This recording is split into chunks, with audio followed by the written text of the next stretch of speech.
Oh, God. Still weirds me out. Every time. Welcome, everybody, to this session of The Keep. Thank you for joining us on our adventure today. We are glad to have you along. Before we jump into the game itself, we do have a few quick announcements to get through, and we start, as always, with Take This. They're an awesome nonprofit charity organization devoted to decreasing the stigma and increasing awareness and resources for mental health issues in the gaming community.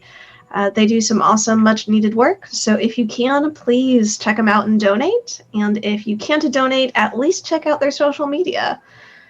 Speaking of things to check out on social media, you should totally check out us.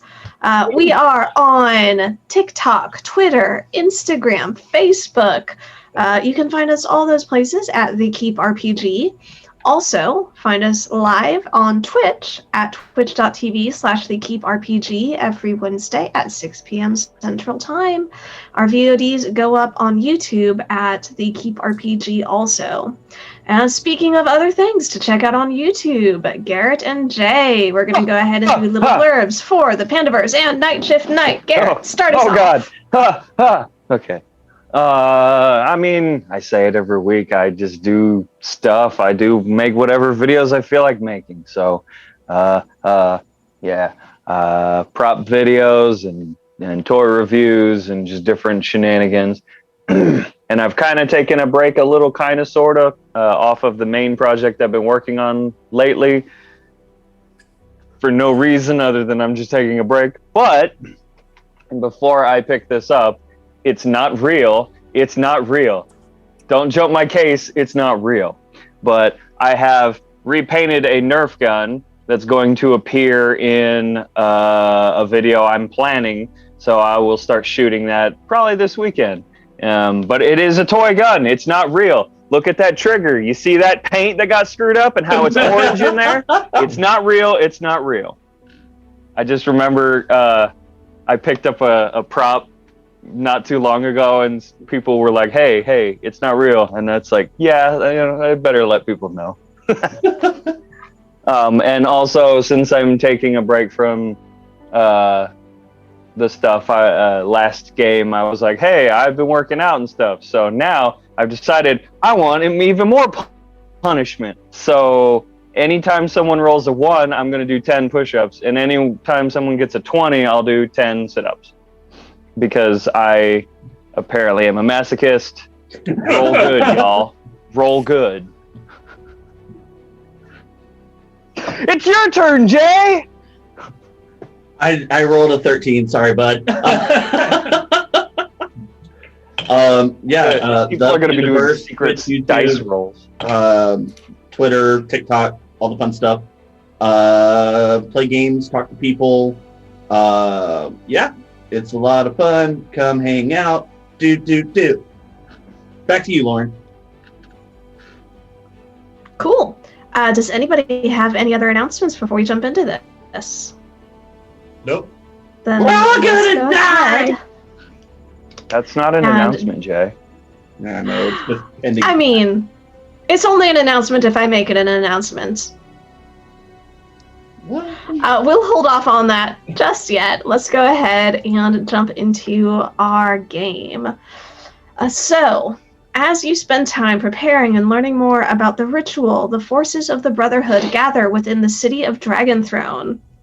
Your ally, Kahir, brings word of significant movement of people and resources. Spread out, the 11th hour is finishing your preparations, and you are still mostly caught unaware of the ritual's beginning. In a rush to regather at the Five Fiends, where Halberd has been keeping watch alone, Kazator transforms into a T-Rex, Sulyex charges openly through the city streets on Gygax, his trusty celestial steed, Orborus takes to the wing to fly directly there, and Rai and Doran are transported there by Gertie after returning from the library. Emerging victorious from this confrontation and rescuing Sulyex's friend Elias from the ritual, Rai, in the end, having recognized the fiend performing as the center point, as Birkenoth, one of her grandfather's trusted lieutenants, and she revealed herself briefly before dispatching the Chain Devil back to Avernus. As you're starting to see elements of the Brotherhood's machinations throughout the city, we dive into the game. We'll see how much more you discover of their movements and schemes, and how much they successfully pull off. So, it is, we'll say 9:06 in the evening at this point. The building is on fire in front of Rye and Garrett and Doran. Gertie is there also. You are starting to hear a distant clamor rising Did throughout anyone the city. else catch that? Yes, it's okay. You're in two places right now. It's fine. Out of body experience. It's crazy. Sorry, did I misspeak? It's been a day. No, guys. don't worry I'm about sorry it. if Don't I worry did. about it. Go. Keep on playing. Keep on. Okay. Watch back. This is so great. I'm using headphones and can be heard for once when I make Yeah. dumb statements.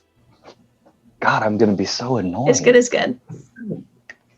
So, hearing a clamor being raised distantly, what is everybody doing? Apparently, I'm still flying. I I'm a am. dinosaur. Well, we cleared out the room and we got that guy out, right? I don't remember his name now off the top of my head. Sullyx's buddy? Elias? Yes. That's right. Remember. How does he look?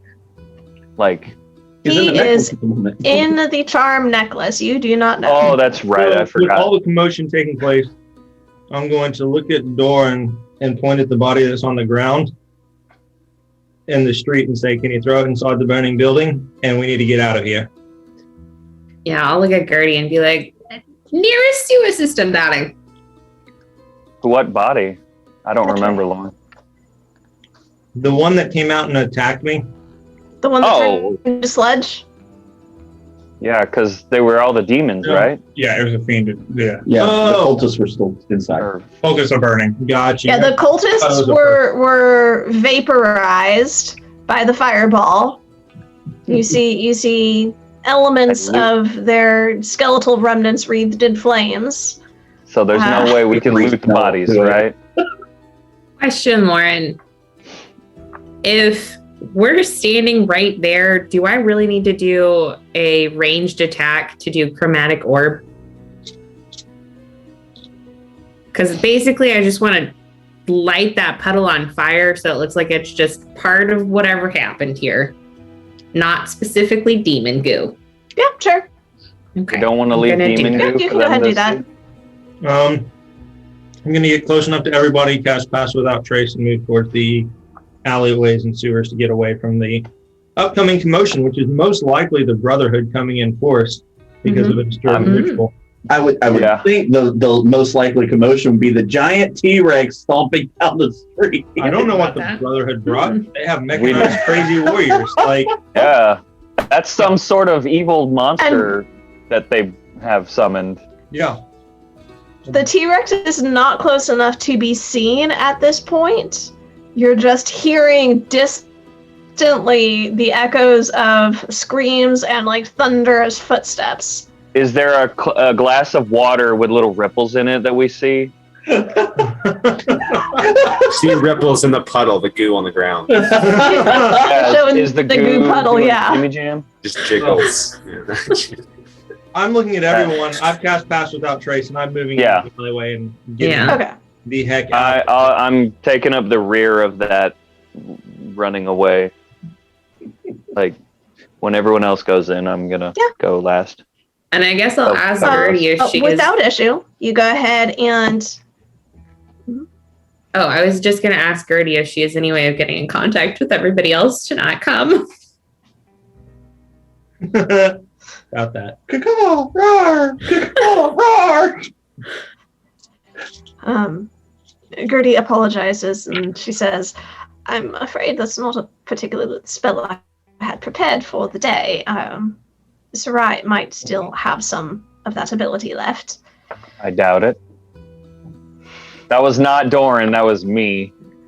I'm not behaving like I said I would. I apologize. And I guess we'll just have It's to get okay. there promptly. We love you anyway. Yay! Someone does. So y'all head into the sewers, managing to successfully escape the clamor that is being raised.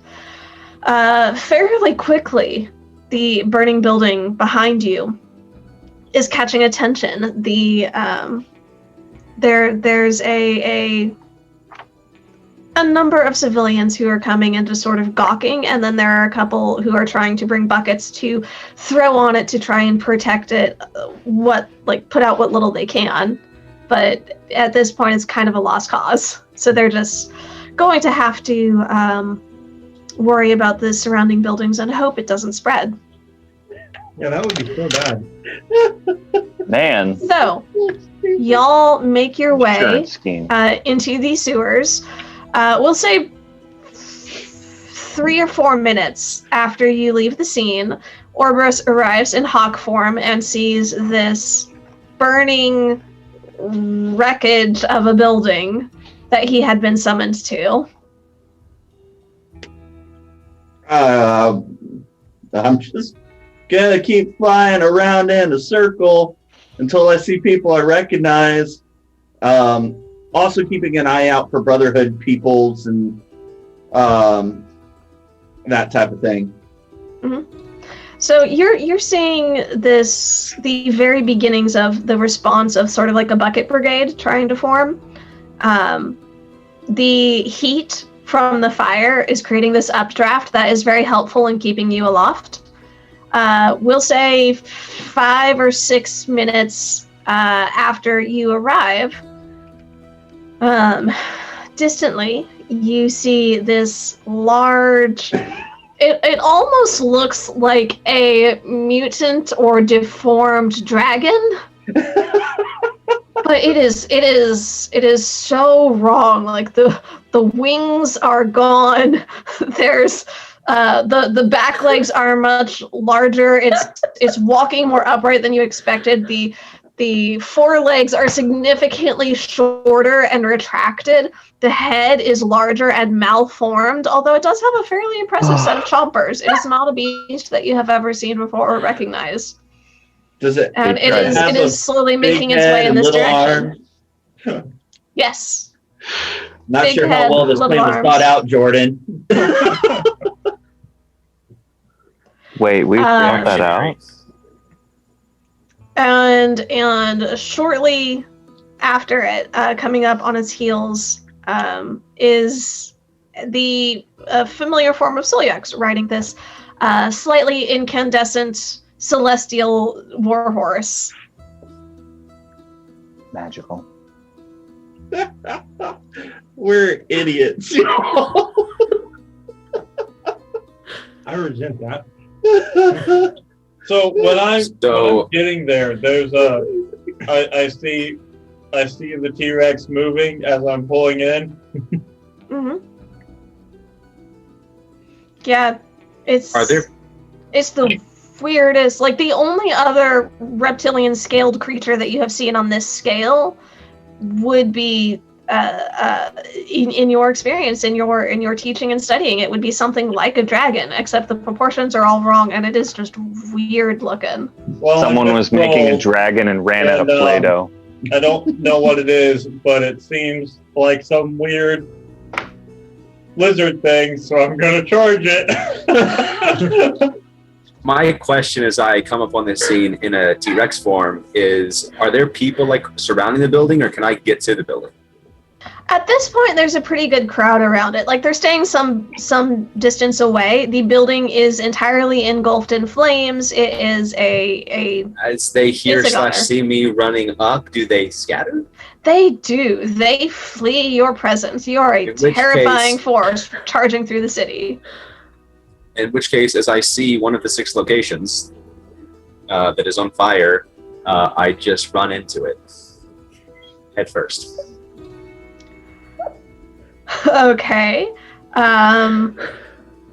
What are you trying to accomplish? Are you trying to see something? Are you trying to destroy it? I think my T-Rex brain thought is I can't fit in the door. Basically, I need to make a hole that I can get access to in that building because bad things are happening. Okay. I'm trying to like simplify down to what my intelligence knows, but the things I remember as Casator and like balancing that. Okay. So you go ahead and you use your head, use your noggin, you bash a hole through the front walls of the building. It is very, very hot. You go ahead and you take 9 points of fire damage. Oh, you know. And you are sort of almost overwhelmed by the scent of smoke and fire and something sulfuric. Brimstone, almost. It's a scent that you recognize as a very fiendish origin. And that permeates even to your beast brain. Okay. So I ran into smarty this, pants. and then how long do I have before Suliak shows up on scene? Like 2 minutes, maybe. 2 minutes? Okay. I knew he was catching up. Maybe not even quite that long. Like he's Um, catching up, but you had a pretty good head start on him. Right.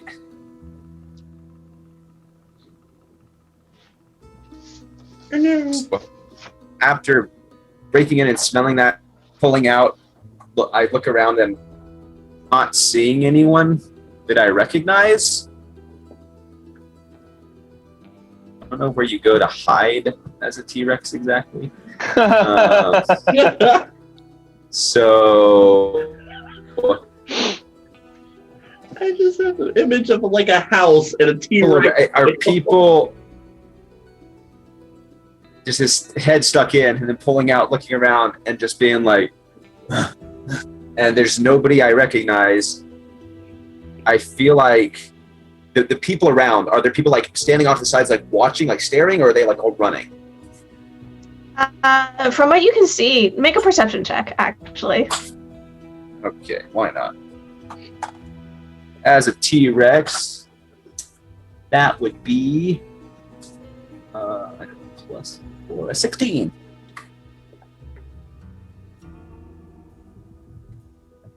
Did not freeze. You don't hear me? Yeah. Yeah. Okay, just making sure it was Lauren that frozen and not me. That's why it keeps popping up and saying your internet connection is unstable. Yes.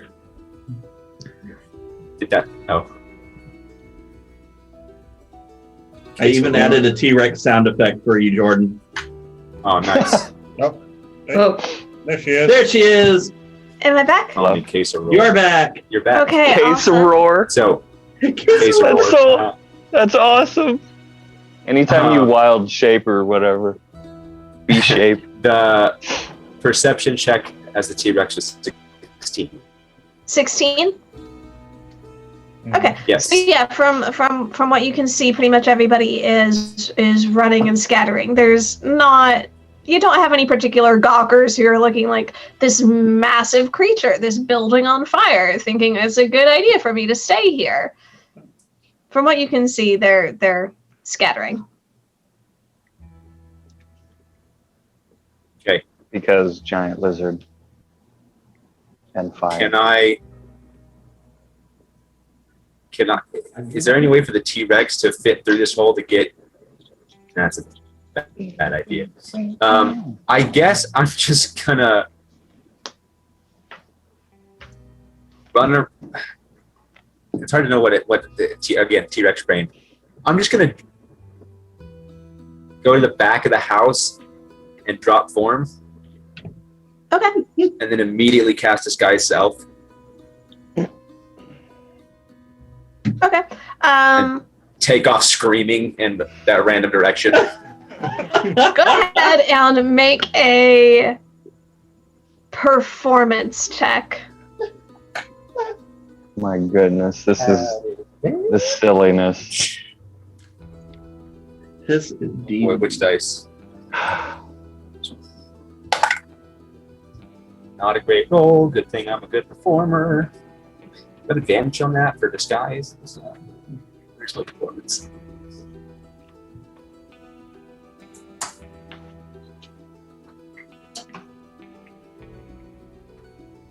So that's gonna be 18. 18. Okay. Yeah, you are pretty satisfied with your blending in with what others have done.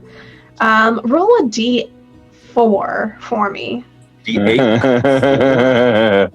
I don't like this. I'm sure I have a theory as to what this means. Oh boy, here we go. That's a 4. Okay. Oh, So that's bad. turns out, you go behind the house. You drop the T-Rex form. You cast disguise self. Okay. What form do you take? Just to satisfy my curiosity. Just a. Let's go a. How many dwarves have I seen in this city? Few, not very many. Not very many, besides Doran. Okay, I'll go human woman. Brown hair, pretty standard clothing, kind of simple but blue, kind of match the aesthetic of the city. Okay. Good deal. As you come out from behind the building, you're putting on your performance of terror and running. You actually end up running back the way that you had came. So very quickly, you see the familiar sight of your friend Sulyex galloping in on his war horse to survey the scene. Start yelling, "Arbiter! Arbiter!" Start waving my hand. Arbiter, help! Please, Arbiter! Nope, I don't. I don't recognize you. I ran right by you. I'm chasing him down. I'm running behind his horse. What are you going, 60? He is moving significantly faster than you half your are. pace? Yes. But you were pretty close. You'll get to the house soon, I assume. Yeah. Very, very quickly. Yeah, I'm gonna get there, sort of dismount, and start investigating of what happened, what's going on, where is everybody. Okay. It is the scene in front of you. This building is on fire. It's a wreck. Something has caved in, like the whole front half of the building. There's rubble now within and pouring out onto the streets. The fire is catching in the buildings to either side. It is spreading. You can see where some people had been trying to save it out, and you're realizing that this is going to be a very bad situation very soon here as this fire is starting to rage out of control. Oh no. I'm looking around for the strange dragonoid thing that I saw terrorizing the city. You see no sign of its presence. It is What about the obviously giant footprints?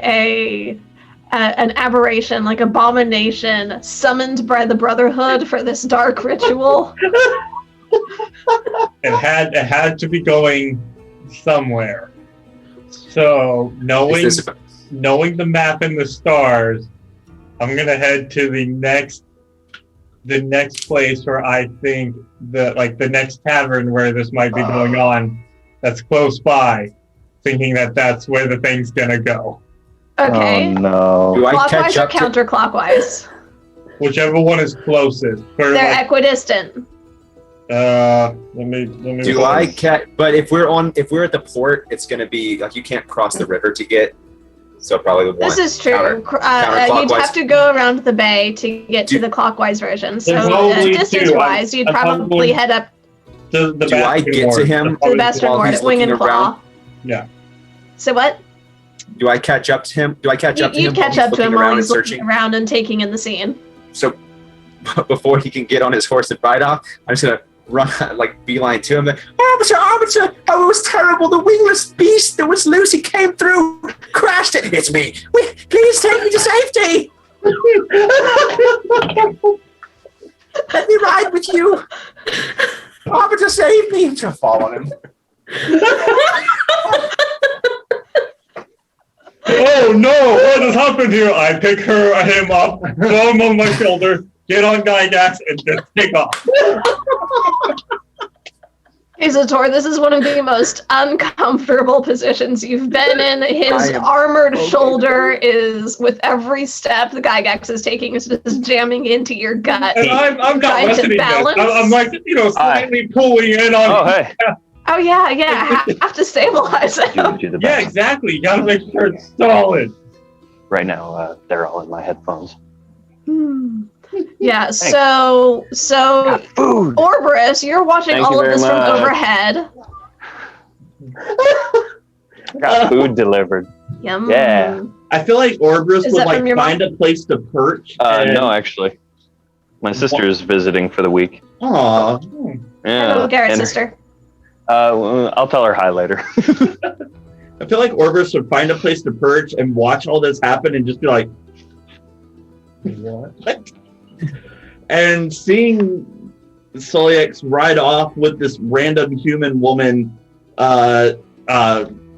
slung over his shoulder, he'd probably just follow him. You mean Solix wasn't gallant and held her? No. No, I found out it was case score. Absolutely not. That's good for your image. Come on, you gotta play the part. So- Because I want it to be more embarrassing. I'm So- gonna go Yeah. far enough to sort of get enough out of sight and then sort of veer off, tell Gygax to disappear, run away. I'll call him when I need him because I can talk to him a mile away from him. And sort of figure out what to do next with case 4, where everybody is. Is he still on your shoulder? You put him I'll down. put him down. All right, Orbrus will come land on one of your shoulders. Right. Where did everybody go? What happened? There was a building on fire. What was that you turned into? I don't know where anyone is, and it was over when I got there. The building was on fire, and I had no idea what happened. Right. So, okay, so I need you to do your little thing. Maybe find out where everybody went. That'd be good. On it. Thanks, bud. The voice is the I can't best wait. part. I cast Sending. Let me double check. I'm pretty sure I have spell slots. I think I only used my. Yeah, I think we're good. Where is Sending? Third level. I cast Sending to Halberd. And I'll say, Halberd, got to the house. Didn't see anyone. What happened? Where are you? Is everyone okay? Let's go with that.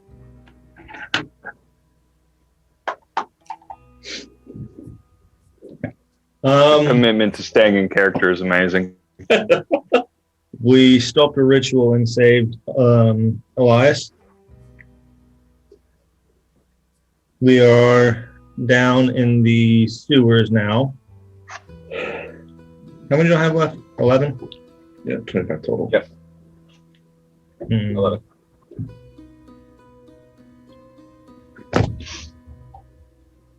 Making sure he's safe.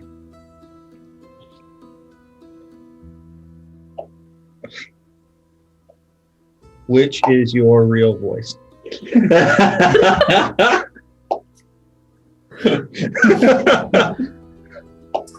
They are safe in the sewers. They rescued your friend Elias and stopped this portion of the ritual, at least. We know what they were doing. Sounds like We'll find out. We'll find out. Yeah. How do we get to the sewers from here? Well, we are Make an a investigation little ways check. away.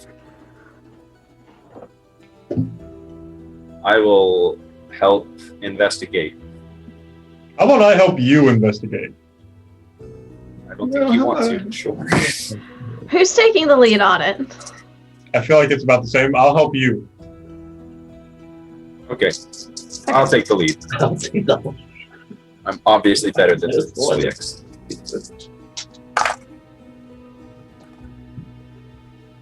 Oh, good. I'm so glad that I never take the dice if it bounces out of the tray, because one landed in the tray as a 4, one bounced out as a natural 1, so I rolled it back in the tray and it was a 17. Nice.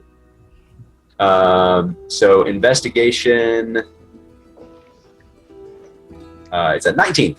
19. Oh, we have the Okay. second investigation. Yeah, very quickly, you managed to find an entrance to the sewer. You're pretty confident in your ability to head at least vaguely in the right direction to return to the catacombs. Neat. Sweet.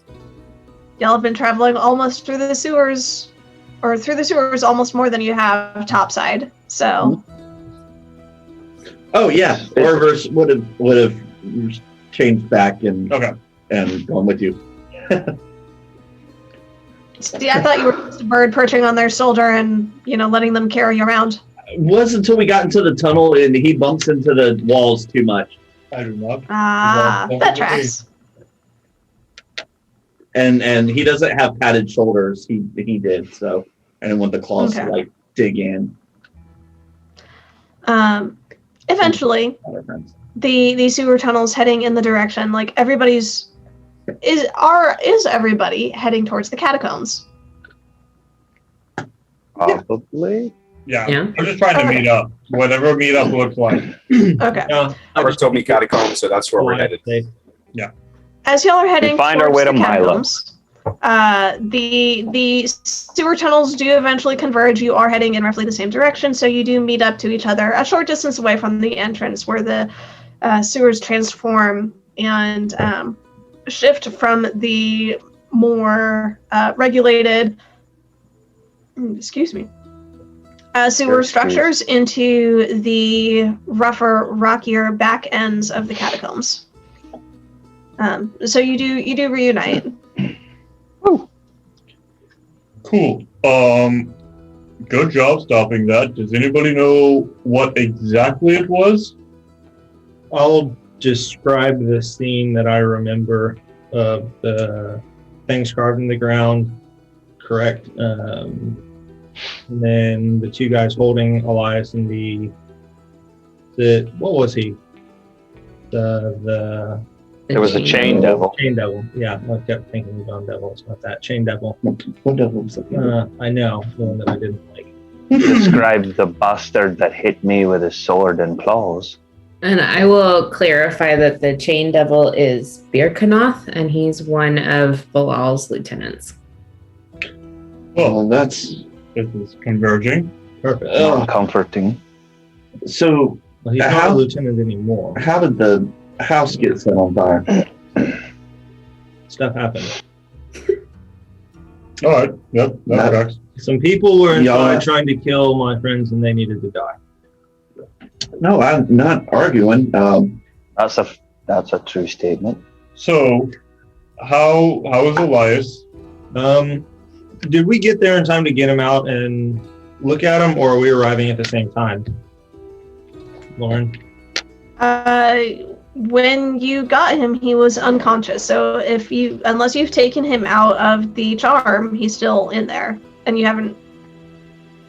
I think Oh. that's what you're asking. Probably still in there. Okay, yeah, asking if we got there at the same time or not. So, if we got there at the same time, I would bring him out and set him on a bed. Yeah, he's still unconscious. But he's like fine, other than being unconscious. Does he? He's unwounded from what you can tell. Okay. Can I check and see if there's something magically keeping him asleep? Sure. Make an Arcana check. I'm just going to attempt to wake him. I was actually gonna. Oh, go ahead. 17. 17. It seems like a fairly natural sleep. Can I wake him? Tap him on the cheek. Oh, His eyes sort of shift, almost as though he's dreaming, before snapping open, and he gives this like piercing sort of wail almost, trying to scoot himself back against the wall. We just lost. Hey, I press know. pause real quick. We lost. Well, Oh, like on Brenda's wall? Yes. Okay. Oh, so That's awesome. jumping back in. Yay, technological That's awesome. issues. We never So left. he lets out this wail that lets off as he scoots back, and then his eyes snap over to Soliex and lock on, and there's just this immediate relaxing and tension and like a happy grin that comes over his face, like a drastic mood swing. cool. Divine sense. No, what is it? Celestial fiend and undead? Yep. None of that. Hey, Awesome. we had fiends down here before. That's I that's trust good. nothing. Oh, well, good to see you again. Been a minute. He grins at you.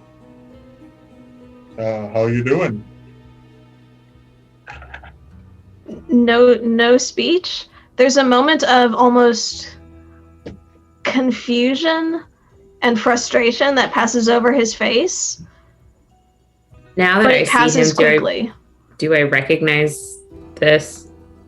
Make an Arcana check. Just like waving at him in the background, like, you all right We're there, just gonna buddy? walk out the room for a second. It's a 14. 14. You're something about it is sort of catching your eye. Like you think you've heard of an effect like this. It's maybe magical, maybe an enchantment of some kind, but you can't quite place it. I will express that to everyone. Can you can hear us, right? Can hear us and understand? Blink once for yes. Darling, it might be beneficial to get him to Sarai to see if maybe she can do something about this. I'm not sure what it is, but there's different types of magics that could potentially be feebling his mind or confusing him. Oh, Look, he doesn't look wounded or anything, does he? Not wounded. all right. Well, let's see if we can't get you to somebody who can. Orvis is gonna walk in with a tray of snacks. And set them- Orvis, you don't happen to have a greater restoration, do you? Something that could. Well, as a matter of fact, I can do I that. only have lesser, but I think what's afflicting him is beyond my ability to fix. Let's see what we can do about that. And I'll walk over to him, and pulling one of the diamonds out, or the diamond dust. Sorry, not diamonds. And I will sprinkle it on his head, Presbyterian style. Cast greater restoration. Or putting the salt on the meat. As you approach, he sort of shrinks away from you. He is obviously uncomfortable with you in your presence, but he tolerates your approach. You go ahead and you cast the spell. Go ahead and mark off the diamond dust as the spell takes hold. And then he looks at you, and his eyes sort of well up with tears a little bit. And he just says, "Son of a bitch."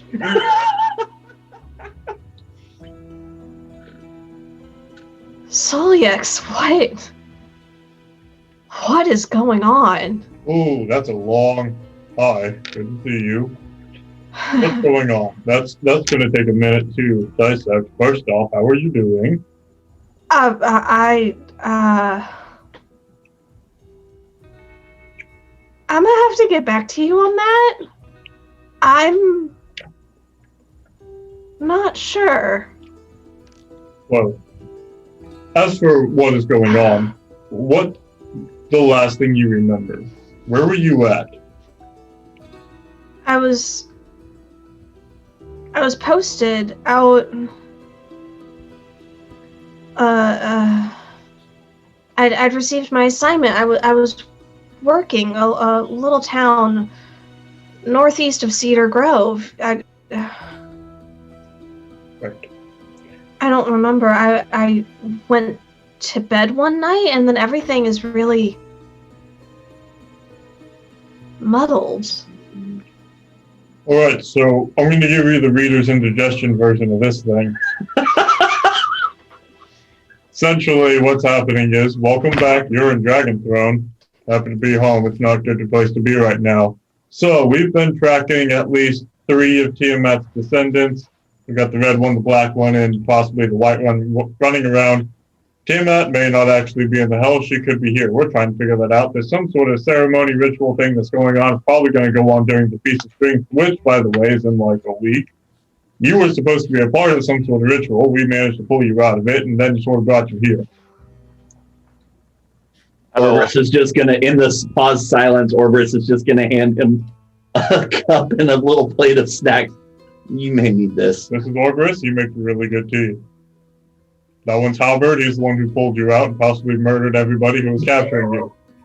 That's Casator. He was a T-Rex. Now he's just Casator. That's right. He likes to read books. And that's Doran. He's a great craftsman, but also really good with his Sparky axe. Sorry. Lost my damn mind. Not yet. Was Elias, were you? It feels like that daily around here. Do you remember other people aside from the people in charge of you? Do you remember maybe other prisoners, other people who were held in captivity? Do you have any recollection of that at all?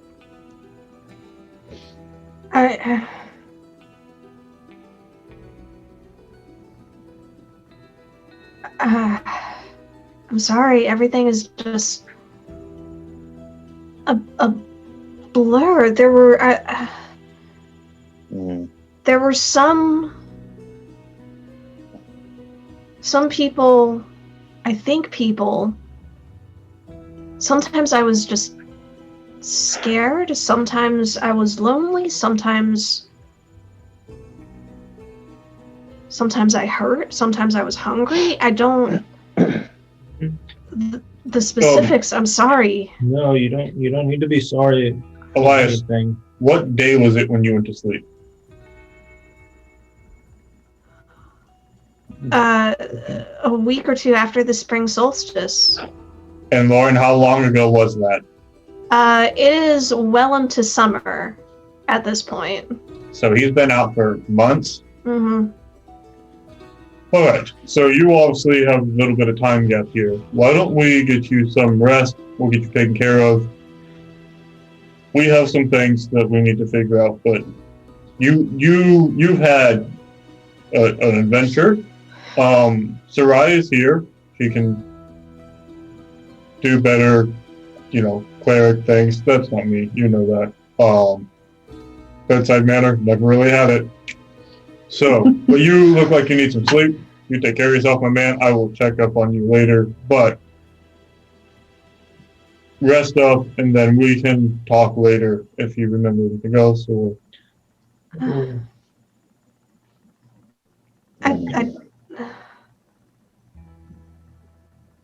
Okay.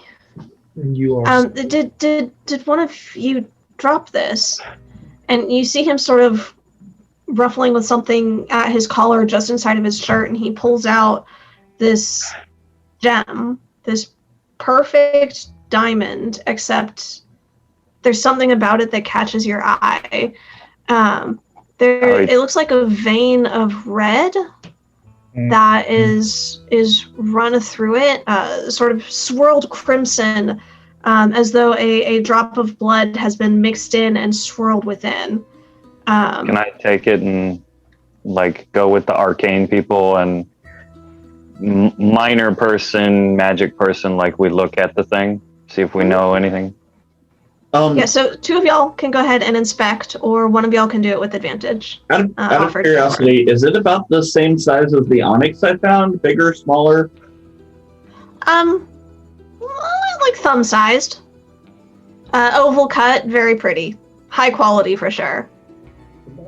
I was gonna say I was gonna do it. So, Garrett, do you want to roll, or would you like me to roll with advantage? You can roll with advantage. I just figured I used to be a miner, so I saw gems and stuff. You're a major. Turned 18. Well, I mean, I'll let you brag on me. Little weird for. That's gonna be a 30, Lauren. Oh, shoot! Nice. Oh. So yes, this particular cut, this particular quality and clarity of gem is something that you would expect to find for a spell component.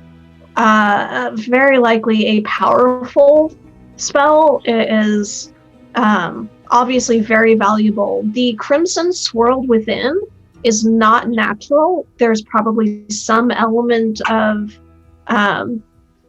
magic that caused that. It's hard to tell at this point how recent it is. Can we tell what the swirl is? It is bright crimson. It is not like you shake it and you move it and you spin it and like it doesn't move within. It's not liquid within.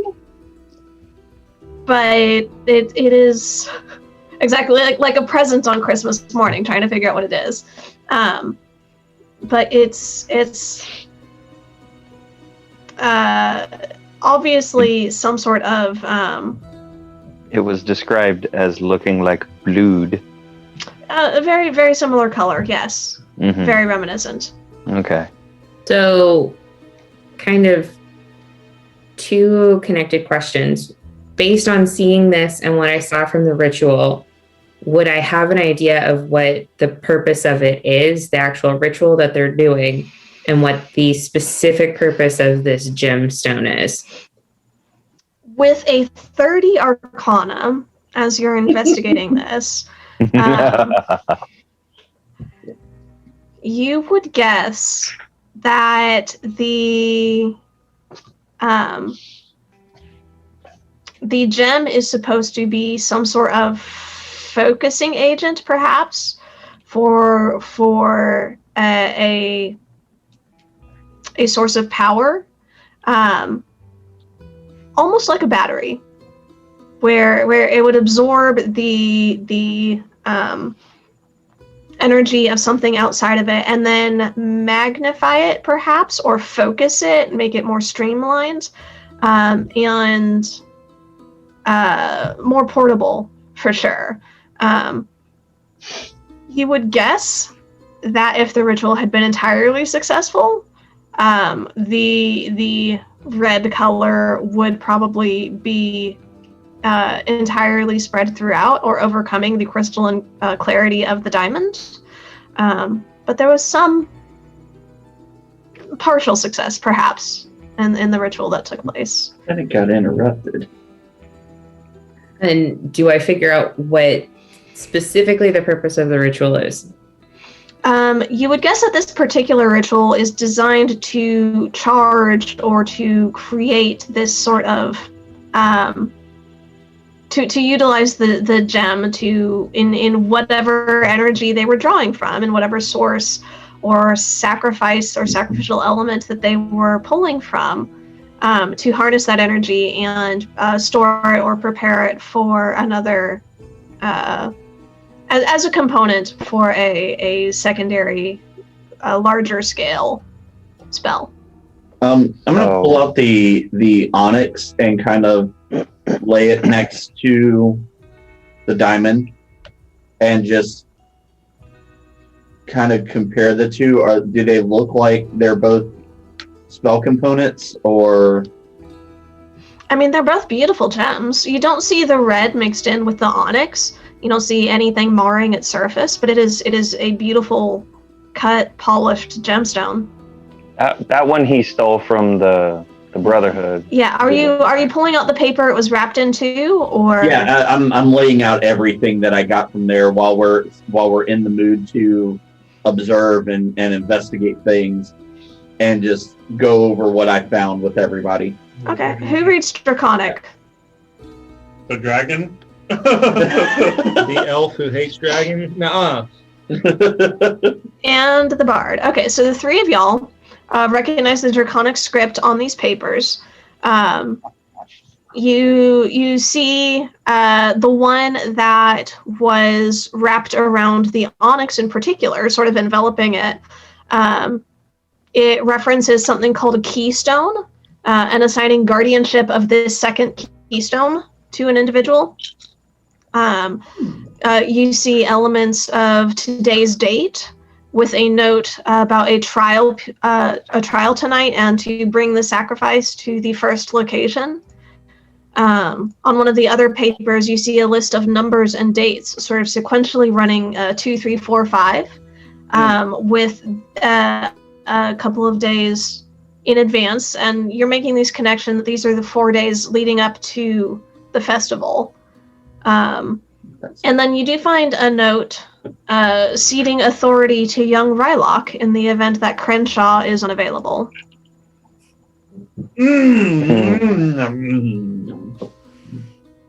Okay. So, Lauren, how long do we have as of right now before number 2? Do we have a day? Do we have 2 days? Where's my calendar go? Hate everything. 3 days. 3 days. 3 days hence.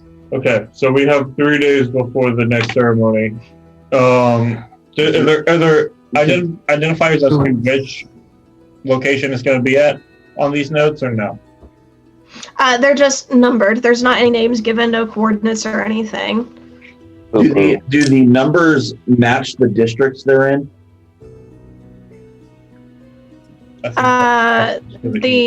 Oh, was that okay? Never mind then. I think sorry. the numbering is just for the ease of the map. Yeah, Okay. the ease of map for y'all. Okay, sorry. The numbers are irrelevant. Okay, so They're not irrelevant. I'm going to. Nothing you do is irrelevant. Okay. While I'm thinking about it, I'm going to step away and use a sending stone to contact Filson and let her know not to take out anyone right now. That is probably wise. Blue dagger her. There You're gonna spoil my fun. I was just getting everything all set out and ready to go. At least you're not dead yet. Not yet. Not yet. Working on it. Yeah, we're working on it. But not spoiling fun. I'm just, all good things to those who wait, delayed gratification, and all that stuff. So. Oh, that's boring. Yeah. Still, let me know talking to? when you're ready. I'll have everything still prepared. Thank you. Okay. So what is the plan here? Did you make a new friend, Hal? I'm assuming we could hear the conversation. Oh, he'd said he'd stepped away. Oh, never mind then. Shut up, me. We have 3 days before this next one. I have a couple of other posts I'd like to look at in the Harbor District possibly, and oh goodness gracious, the Harbor District and the Heritage District. I didn't see Tyrek at the Wing and Claw, and I don't know if by any chance he was at the location y'all were at. Or Bristol. I was in the. What did you just say? Which district? The Harbor District, the Heritage. or the Heritage. I was just in the Heritage District, the Eleganza, this evening, right before I got the message about you from Sarai. You were in the Eleganza, and then you went to the River District. Right. Not the Heritage. Isn't the District. Eleganza? Oh, Eleganza is not Heritage. No, Eleganza is a different district. The Celestial Squirrel is the inn in the Eleganza. The regular Old Right. Pie is the one that's in the Heritage. Oh, the Eleganza district. No, I was thinking I was at the Eleganza. Yeah. Okay, I'm with you. I found the rock in the papers at the. Oh shoot! Which one was that at? Spotless Ore. Thank you. The Spotless Ore. That's the Harbor District? Mm, Yeah. yeah. So it might be a good idea to stake out, if we could, that one. We also know that to succeed in this ritual, they'll need to probably perform at all 5. So, and someone somehow just happened to burn single location down. The downside to that, I'm thinking, is that now they will move and we don't know where to.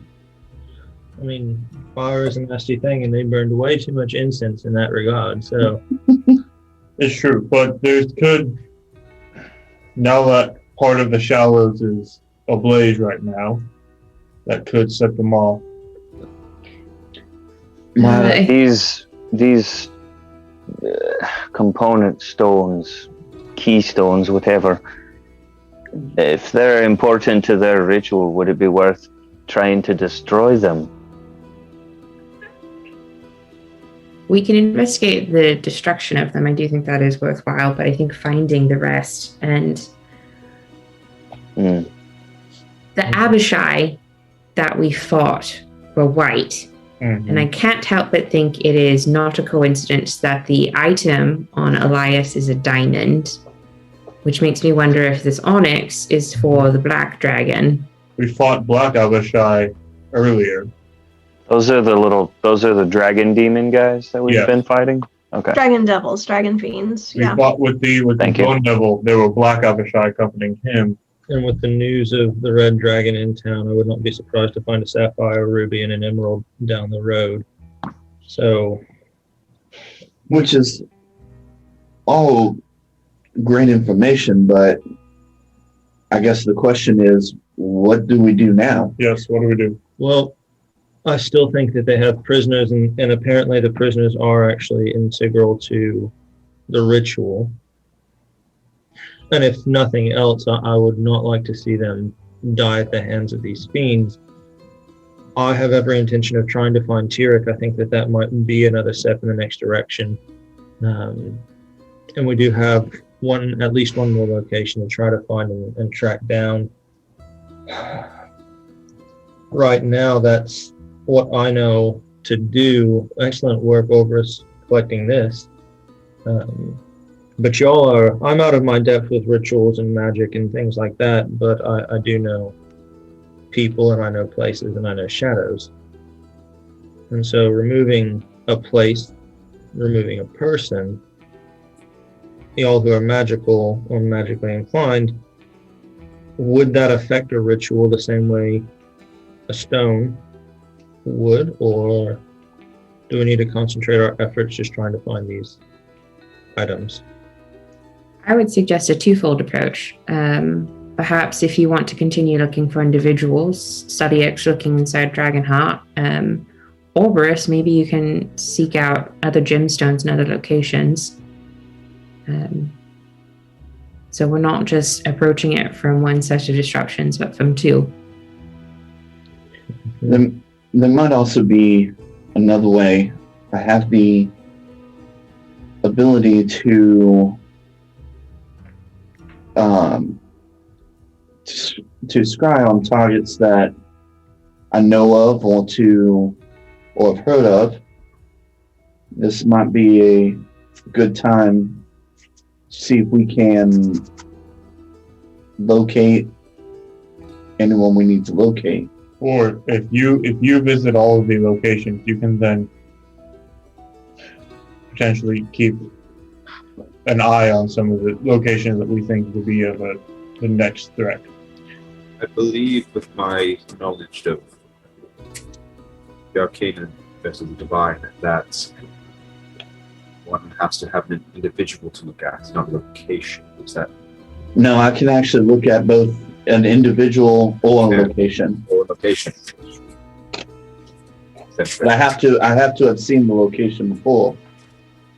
All right, so I think what needs to happen is we know the next date that this next ritual will be taking place. What we don't know is where. We have 4 possible locations. I think we have 3 days before this happens. We need to spend the next 3 days finding out the location, as well as finding out the person they intend to use, and any other information we can. I can do this spell a couple times, so it might be a good idea to locate both allies and targets and enemies, see who is where. We have a few days, but we should. I'm also curious, are the catacombs potentially compromised, and should we look to get some of these people we find up to potentially Asha's Mountain and the caves that we were in and remove them from the situation? If necessary, I can close off temporarily the entrances to the catacombs. I don't think it would be a bad idea, just not to necessarily do Asha, just to get everybody here out. Just send them for the next week, tell them they are safer in the mountains than they are underneath the city, and start getting people out. I would recommend we bring Sarai in on that. We are new here, and while I understand we may have the Arbiter at our back, they don't know any of us, including you, Saviek. So I would recommend we seek out Sarai's opinion on such a matter. And Gertie as well. I agree. You also may want to talk to Mr. Harker. He has some friends that might also need relocating. Right. Well, I think we have a general idea of what we need to accomplish. And I suspect rest is also going to be needed. Right. It's been an evening. Why don't we get some sleep and then let's hit it. Second thought. I'll hit a few spells tonight before we go to bed, and then It's a good call. Saviek, darling, I would recommend you spend about 5 minutes with Gertie. She's been hoping to see you for quite a while now. Good advice. I'll go find her real quick, and then I will have to make my way back to Dragonthrone and figure out what to tell people about a giant lizard thing destroying the city. This should be fun. All right, I'm gonna go find Gary. Okay. We'll get to that in just a moment. Is everybody else going to bed at this point? I'm going to go do a few scryings first, but then, yes, I will go to bed. Okay. I'm going to do my nighttime ritual to activate my exhaustion before I go to bed. So let me make sure I understand what you're trying to do. You're essentially slowing up after the fervor you've been working in for the last 3 days straight. You are going to deliberately sort of slow everything down, let your body sort of get the exhaustion hitting all at once, try and prepare to handle that and have this nighttime ritual, and then go to bed after that. Is that right? Yeah, I want to do a short rest and then a long rest. Yep. Okay. Describe to me this nighttime ritual then.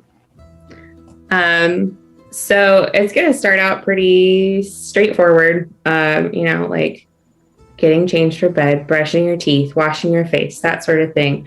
But it's whenever she sits down to actually like get her hair prepared for bed that it actually moves into a little bit more of a meditative component where she starts brushing her hair to get the kinks out. And as she's getting that brushed out, she then gets out a pot of hair cream that smells like wildflowers and fire, and putting that through her hair and just sort of processing through her memories from 4 years ago and everything that happened today. And she starts braiding it and doing a cant that she learned from Auntie Key, where she's binding her bloodline and her heritage and her history into every twist and every braid of that plait. And as she finishes that, she moves into it's a meditative process that she learned from Aunt Lonnie, something that Aunt Lonnie does, but Rai turned it into having an archaic component to just settle her mind and to focus and to take that time to just kind of reach out to the library and reconnect and settle into that. And as she moves through this process, her brow moves from furrowing to resolve. And as she finishes out everything, she looks very resolved, and then she yawns and goes back to her standard resting condescension. Okay.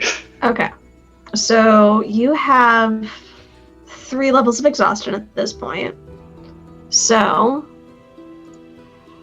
what that means for you is, oh,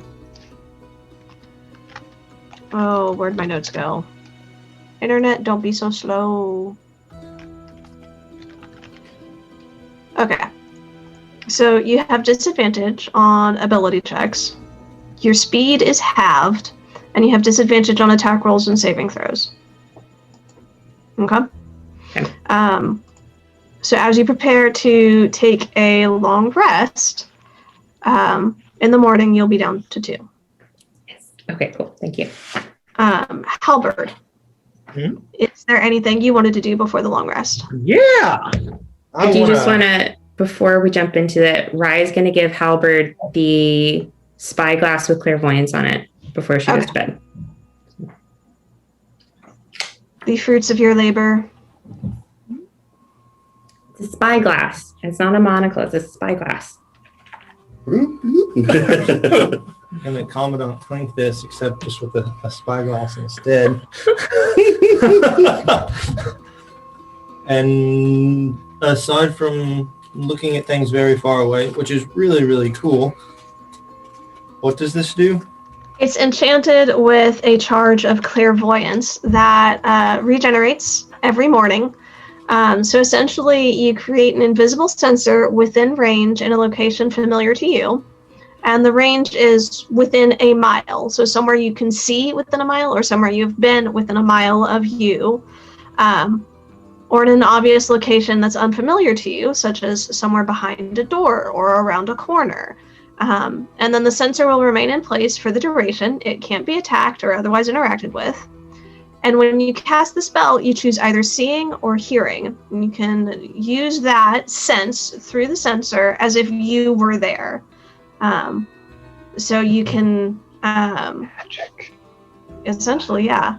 Man, I keep forgetting y'all can actually hear me now. And things that can see invisible things, or something with true sight, sees the sensor. It can see it. It's a luminous, intangible orb. Gotcha. Cool. Well, thank you very much. I'm sure this is going to be very, very helpful. I shall return it to you as soon as we are completed. Oh no, darling, I don't need it. I can do magic. Well, in that case, I'm very thankful for the gift.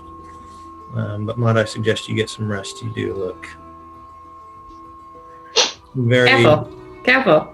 I'm just going to back out of the room and just say, careful. I walk by. Hey, Ryan, you're looking kind of rough. You okay? Shocking grasp. Can't touch me. I'm too fast. Oh, you're slow. What is that? Is that an attack roll? I think so. Okay, roll an attack with disadvantage. Aha. Oh god, I don't have anything else. I hope I'm watching this. Just this madness. I will, somewhere gonna in the be room just watching this happen. A 20 At disadvantage? at disadvantage. Still misses me. But just barely. Just barely. Close. Too slow. Orvis is going to be leaning up against the wall next to Doran and just hand him a teacup. I'm still looking for Gertie. Lauren, I would like to go through and pull out the 2 dragon voice boxes that I recovered with Doran and start actually seeing if there's a way to work with those, work them into the bow or something like that, and just figure out what they do. Okay. Make something functional out of them. Mm-hmm. These are A couple other things. the fire-breathing ones, right? I have the fire breathing and I have the scream. Oh, right. Oh, the casing voice box. The death whistle arrow voice box. Okay. That would be terrifying. I got the Zippo Dragon Lighter and the Bronze voice box. Good deal, good deal. Let me make a note I like of that that here. label. And I still have that skull that belonged to that dude. But we don't talk about that too much.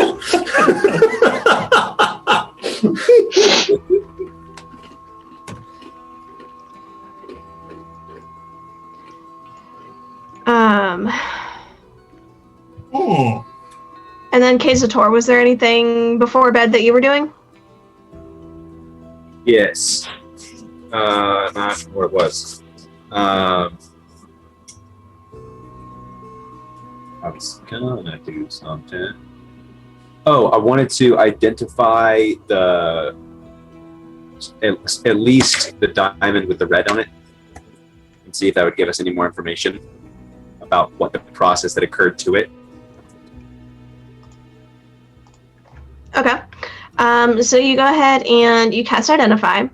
You find it is a diamond worth 5,000 gold pieces that contains a fragment of life essence. Not cool. Guessing that used to be our buddies.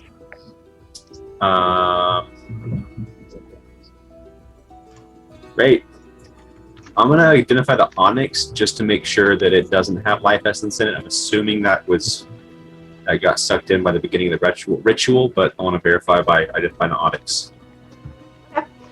You find an onyx that is worth 5,000 gold pieces.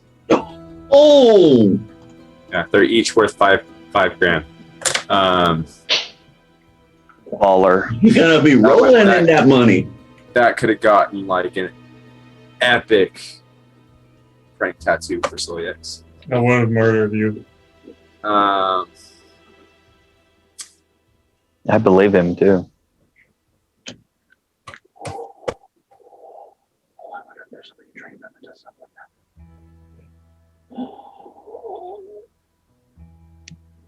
And I cast sending Okay. to Who do you send Rylock. to? And it simply says, one eye open. Dude! I like it when Kazator gets mad. It's fun. Power play. That was a power move right there. Depending on the response. Oh, it's a power move regardless. Yeah. Okay, are you disguising your voice at all, or just you? This is his Twitter call out post. We gonna come get you, son. Batman voice it. Batman voice. Here's the question though, which Batman? Sure. We'll disguise the voice. Adam West. Best rhymes with West. Make a performance or reception or something. Either one of those. I'll let you pick. Okay. They're pretty close to the same. Wow, that's a natural 5 for a 17. Whole bards. Hate you all. Okay. There's that. So you disguise your voice. You send your message, just one eye open.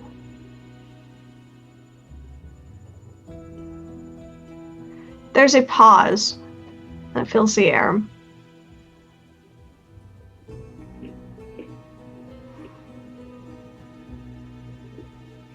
And it's hanging for a moment. You get a sense. What's your passive insight? That's an insight, not amazing. Okay, 16. 16.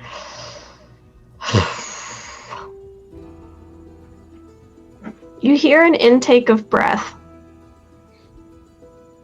And it sounds like confusion and a little bit of alarm.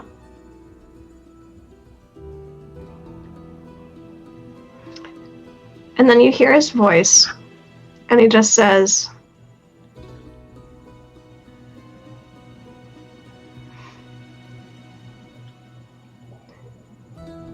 "It is unwise to taunt one who may have the power to find you. Who is I cast the this? dome. I don't respond. I will put the dome up and sleep in that. Okay. Okay.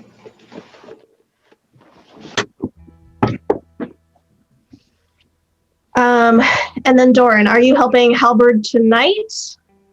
Are you trying to? I don't know. I had a couple things I wanted to try and do. All right. What do you want to try and get started before? Well, first is my lovely bouts of exhaustion. Gonna have fun with that. I wanted to sit down and kind of, like, before Sullyx left, I wanted to get a good look at his symbol of Bahamut and then kind of like make a little doodle of it, so I'd have that for later. And while all the shenanigans that were described earlier, I'm just kind of tired, sitting in the corner, and I'm just looking at my friends being a bunch of crazy asses.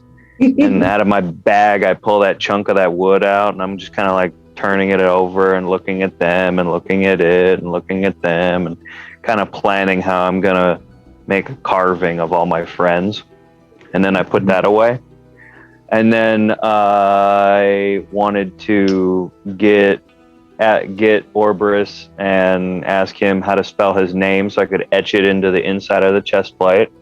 How tired, how exhausted is Doran looking when he comes and asks me that? That's a good question. Is he taking the time? Like, is he continuing to keep moving, or is he gaming the system and trying to get his short rest in so it all stacks up before the long rest? Game the system. I mean, I'm just chilling right now, kind of trying to relax and get ready for bed and stuff, and Okay, in that case, I'll make you the same deal that I made Brenda. Okay, narrate how does for this me. work? Narrate for me. Oh, okay. Exactly what you're doing to. Oh, I thought I was. To prepare yourself for this long rest. Like, you're taking this short rest, sure, but you've been going and going and going for days on end. How do you, in particular, slow down? You're watching, but you're still planning. You're mentally still active and engaged. How do you flip that switch to turn that off? Probably the same way I would normally.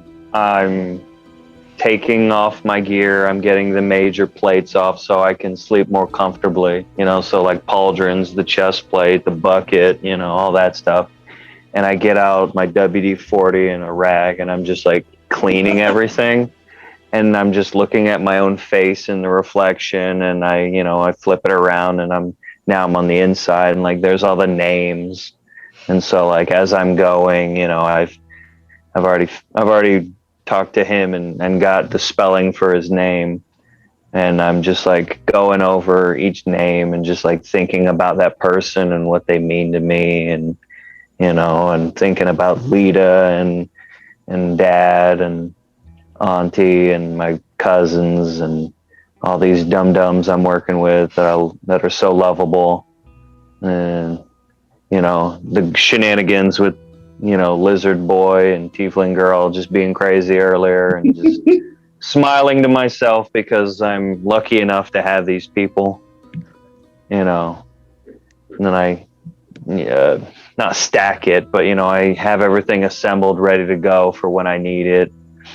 Get the axe out, and I'm polishing the blade and the hammer, and then I flip it around, and I got like I can't think of what you would have to. I can't think of the actual proper thing you would use to like keep treated wood looking good, but like I'm cleaning that as well, and I'm just cleaning all my stuff, making sure everything is in good shape, because protection fighter need protect. Need do a good protect. Yeah. Except when all I do is stand in a doorway. But hey, no one got past me. I know that saved me. All right. Well, seeing you when you do that, I'll see how tired you are, and Well, when you before you head out tomorrow, come see me. I may be able to give you a hand with that. I would appreciate it. And I was hanging out with Rai when we were working on stuff. She might be a bit tired too. If you can help her as well, that She may or may in the morning.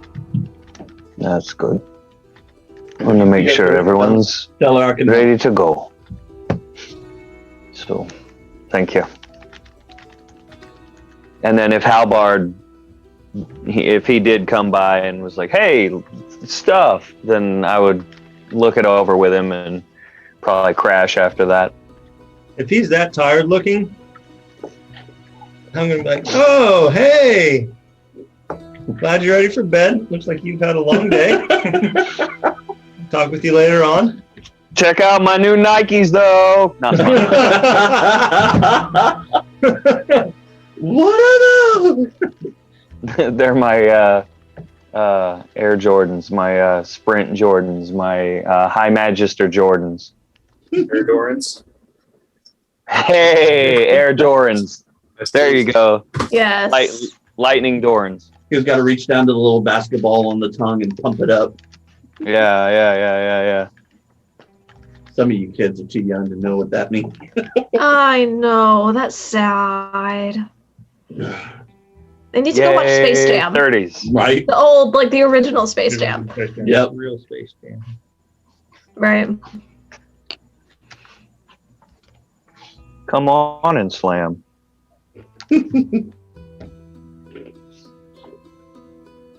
Okay, so yeah. Okay. Good deal. So at this point, Rai is asleep. Doran is asleep. Kazator, having sent his message, is asleep in the dome. Halberd is starting to tinker with the lighters. Orberus, you were wanting to do some scrying. What are you wanting to scry on? I keep hearing about this Tyrrek person. That seems pretty important to the team. So I'm going to try and scry on Tyrrek. Okay. I've heard of him. If I've seen it, it just makes me think of him. How describe it to you? That Yes. is going to be... So, You've heard of the target, so that's a bonus to his save.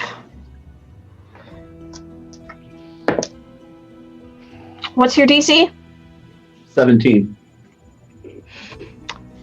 You do not feel your spell connect. Drat. Okay. No. No, I figured it was worth a shot though. That used my 6th level spell, so or spell slot. So I will. I'll go find the onyx and the diamond. Kisner, did you leave those out or did you take those with you?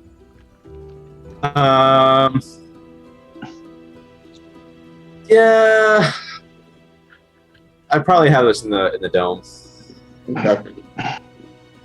I'll write a little piece of parchment and kind of like stick it on the dome. Take a little piece of clay, like stick it to the dome somehow.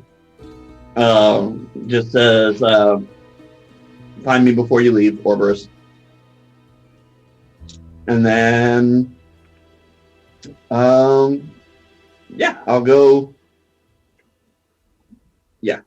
bed down for the night. Okay. Oh, I take that back. I'm going to try something I haven't tried before. We talked about it, but I haven't tried it before. I'm going to go find a corner, and I'm going to try to Vision Quest. Okay. Boys getting magical up in here. I don't have a lot of things I do good. Magic, I do good. So you prepare these special herbs. Mhm. You consume them. Just for my curiosity, in this particular questing, are you distilling them with a tea, or are you burning them and inhaling the smoke? These particular one, it's a inhalation Okay. mixed with a little bit of edible. Okay. So it is this slightly bittersweet aroma that fills your senses. You have a brief moment of vertigo as your vision leaves you before these bright colors and shapes start to dance across your eyes. They're unrecognizable to start with. They are indistinct and ephemeral, and then they slowly start to coalesce. And you get flashes of gray and silver and white. There's a little bit of red that is marbled through it. This element almost calls to mind the stone that you saw earlier. There's a sense of deep foreboding that fills you. And it grows and grows until this underlying dread occupies your mind. And then there's a light that pierces the darkness. You see flashes of your friends, newly made in the 11th hour, of Rai and Doran, of Kazator and Silyex and Halberd, and of yourself, forming a line, standing between the source of this dread and whatever it is you're trying to protect. It is this sense of unity and companionship that slowly breaks the hold that this dread has on you. Your vision starts to clear. You find a significant time has passed. It is quiet now, and you are alone in the chamber. All right, I'll put everything back away and just kind of lay out my bedroll and just fall asleep where I'm at. Okay. Silyex. Mm-hmm. You go and you're looking for Gertie, and she's not hard to find. She's in the distillery with Milo. Ew.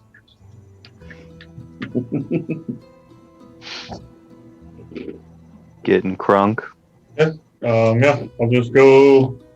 I'll go find her. Gertie, I heard you wanted to see me before I took off again.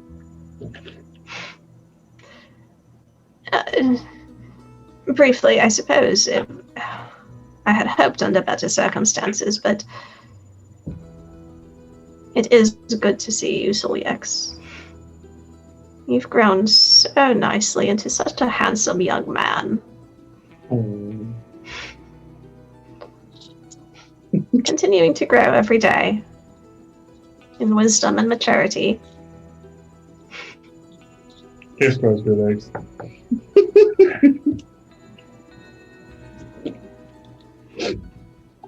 You have an interesting group of friends you surround yourself with.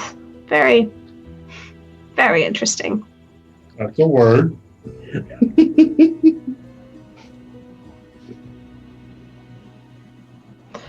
I did have a gift for you. A brief. Well, it's not here. It's like, Milo, if you'll excuse us, this way, Silyex. And she leads you to the small cavern where she has bedded down with what little she managed to rescue from her shop. And she goes and she takes a small crystal ball, perfectly round, There is a golden mist that fills it. She says, "There's not much I could save, but I've managed to hold on to this for quite a while. I'm not sure if now is the right moment for it, but I don't know if we'll get another chance, so here." And she hands it to you. What is it? As you say that, you hold it in your hand. Your vision goes dark for a brief moment, and you hear a voice. Not something you recognize, but something about it brings a memory of light and of warmth and love. It is a warm woman's voice speaking softly, and kind of sadly. And she says, "My son, know that my love goes with you wherever you go. I'm not long for this plane, but I need you to know you have been chosen for a great destiny. The great dragon himself has anointed you, young as you are, a babe in my arms. He has chosen you. Your godmother has sworn to me she will watch over you as you journey to the dragon's heart. It is a place of darkness, but do not fear. His light will guide you. You have been meant for this, chosen for this. Do not let anybody tell you different. Walk in his path and he will guide you. Be safe, my son." And the light dims, and the voice dies away, and your vision comes back to you. The golden mist still swirls around the orb. You feel it warm in your hand, and Gertie is just watching you.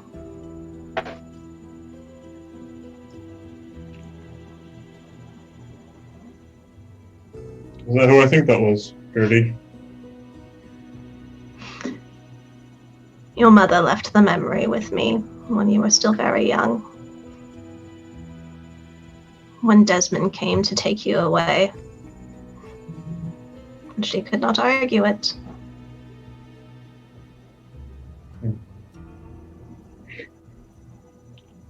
What happened to her?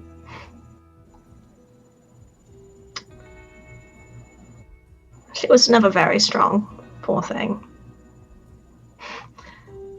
A few months after you were brought here, she passed.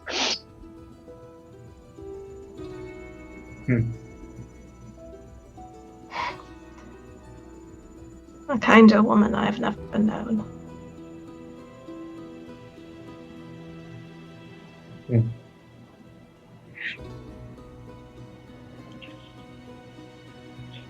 Well, thank you. I do appreciate you delivering this to me. It was my honor. Very kind of you. She'd mentioned to me some of what she'd recorded for you. And I know, and Desmond claimed he saw your destiny and anointed you. Much later, you were what, 16, 17 at the time. Your destiny was known far before that, Celiax. Be careful with Desmond. If your friend is right, this is a longer game than any of us knew.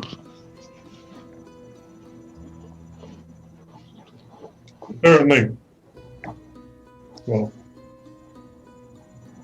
do be safe as this game continues.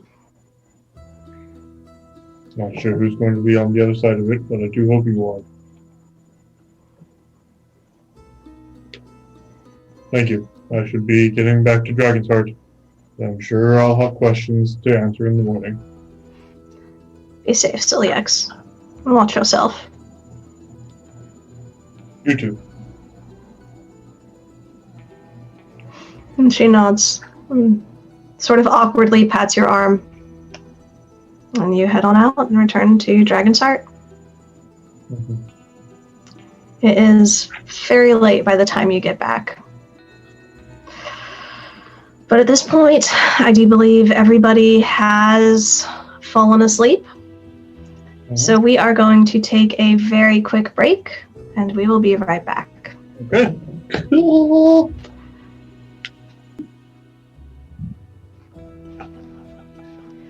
Okay, jumping back in, everybody has a long rest. That means Rye is down to 2 levels of exhaustion. Doran's down to 1. We are going to speed through for at least as much as we can. This is going to be a little wibbly wobbly, timey wimey, because we will be jumping around as we follow different people, so be patient with us.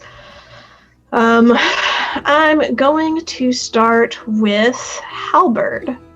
Halberd, Are you still wanting to be scouting around? Are you working specifically on the what are you doing? What are you working on? I'm spending my days when things are busy, kind of scouting the spots where the Brotherhood are, looking for Tyrek or other prisoners, and then I'm using my evenings to work on the voice boxes from the dragons, and then I also have those claws and mandibles from the Umber holds that I'd like to see if there's a way to weaponize this to like armor piercing arrows or anything like that. So Okay. So first off, for scouting and trying to find Tyrek, make an investigation check. 19.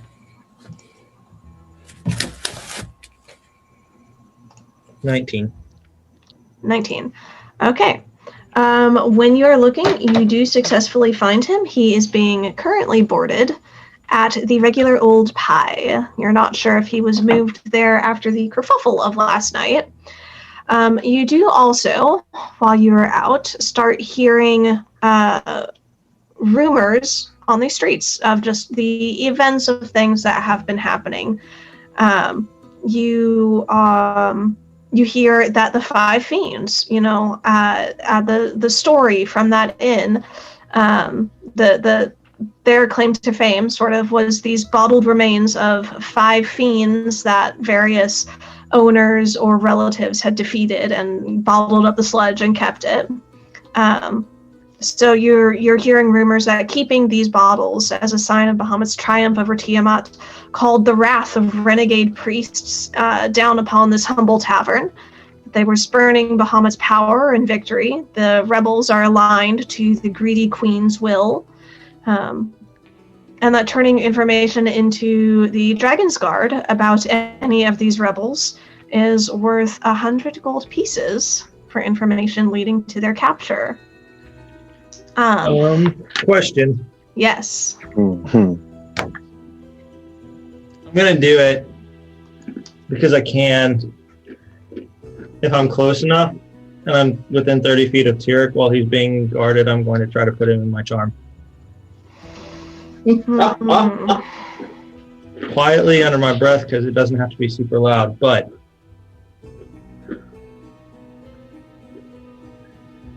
I love this. Make a... Gotta catch them all.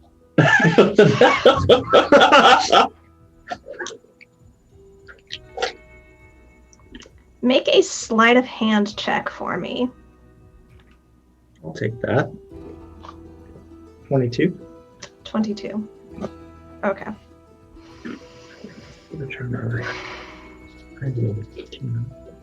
We'll say this. You managed to successfully rescue Tyrek. You are based at the restaurant. He disappears. The individuals who were taking care of him, watching over him, were very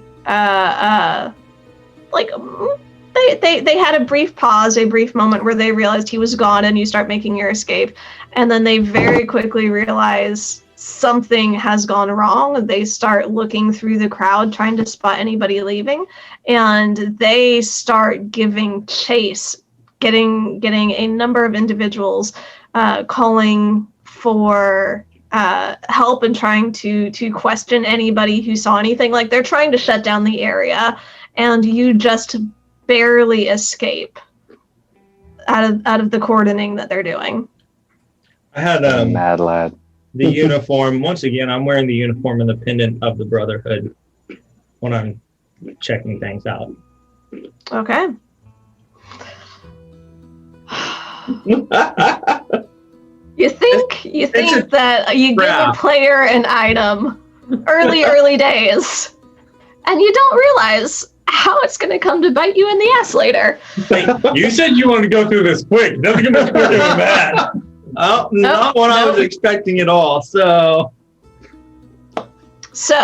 you rescue Tyrek. Midday, you're making your way with him, having just made your escape. Kahir comes walking with you, providing a little bit of cover. Very impressed by how you handled the attack last night. She has further information for you that retry is essentially going to happen that same night in that same place, where apparently they're going to make a second attempt for whatever failed the night before, but they have cordoned off the area. There are guards standing about, watching over it, waiting for people to return to the scene of the crime. She does let you know that there are warrants out for individuals who were seen in that vicinity, Good. including specifically named Gertie Gadsworth, a confirmed heretic corrupted by arcane power.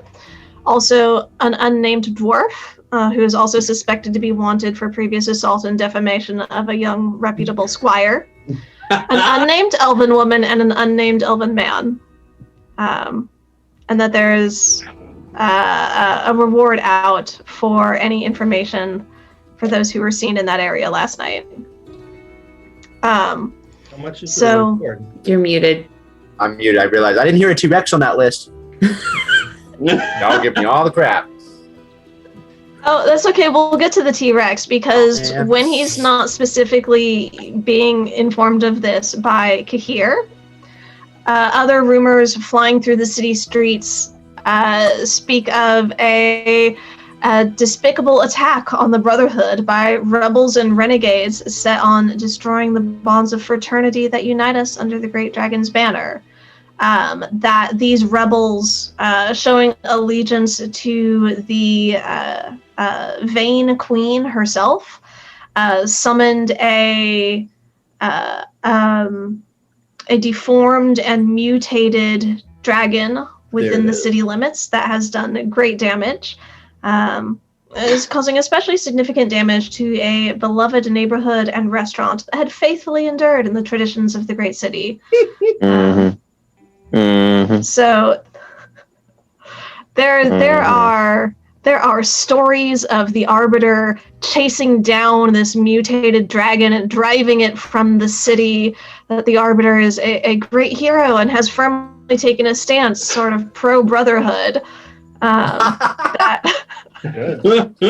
As a sign of devotion to Bahamut, everything with the Brotherhood is moving forward. There are a couple rumors spreading throughout the city of individuals who have questions about the Brotherhood's trustworthiness, and they're so new to the city, and are they really suitable for bringing in so quickly to the church? But they're fairly loudly hushed down.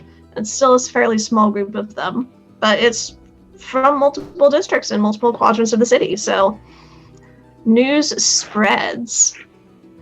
Like a fungus. Yes. So, Solyux, the next morning, you are brought before Desmond, who he commends your zeal in protecting this fair city and chasing a terror from the streets, and he directs you towards a conversation with Aura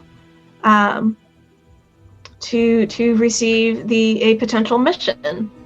Aura pulls you to the side, and she says that your previous companion, the heretic Sarai, continues to elude our searches.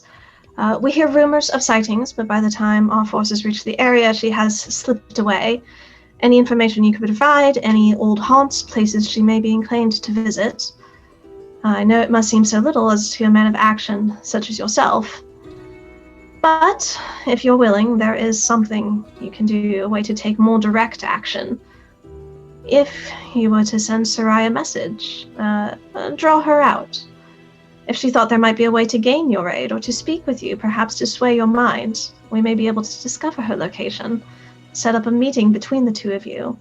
Our forces would be, of course, prepared to ensnare her. Would you care to dictate your message to her or write it yourself?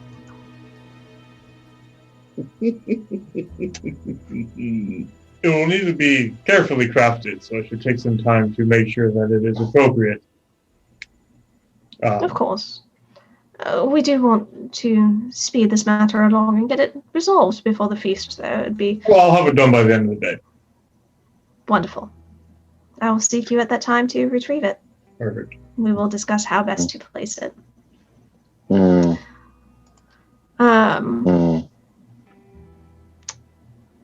Rye and Doran. Oh goodness. You wake up in the morning. Your brains are in a muddle. Your bodies are sore and exhausted. You are struggling to make it just out of bed. Rye to a worse extent than Doran. It's like Doran just needs a couple cups of coffee and he'll be functional. Rye is set up in pajamas with a book, ready to do some reading and studying, and it's that sort of inside day where you don't really want to, you feel like you don't want to leave unless you have to. I know there are some things that y'all are wanting to accomplish though, so you fight through the malaise and the exhaustion. What are y'all doing? Do you want to go first or shall I? You go right ahead. Okay. The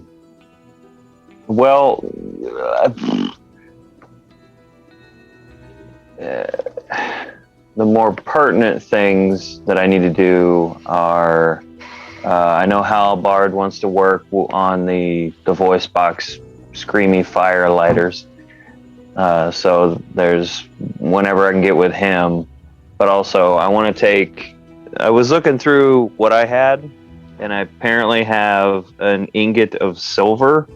So I wanted to use that and try and make one or maybe more if others want them. But I was going to make some symbols of Bahamut, sort of like an idol project where I could make a few of those and see if I could get Sarai to bless them or it if I only make the one.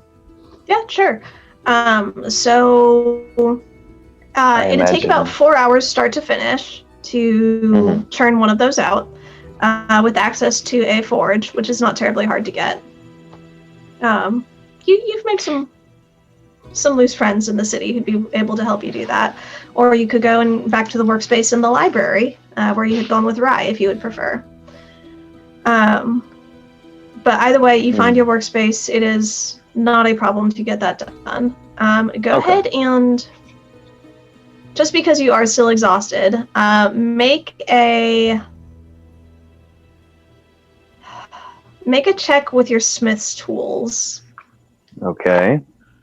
I don't remember what that check is. Generally, it's strength, I believe. For such finer details, though, I think I'm going to go ahead and have you do dexterity. So roll a d20, add your dexterity modifier and your proficiency with these tools. Okay. Well, that's a... And it is at disadvantage because you are Yeah. exhausted. Well, that first roll was a 5. Oh, wait, no, that's a D12. Okay, that doesn't count.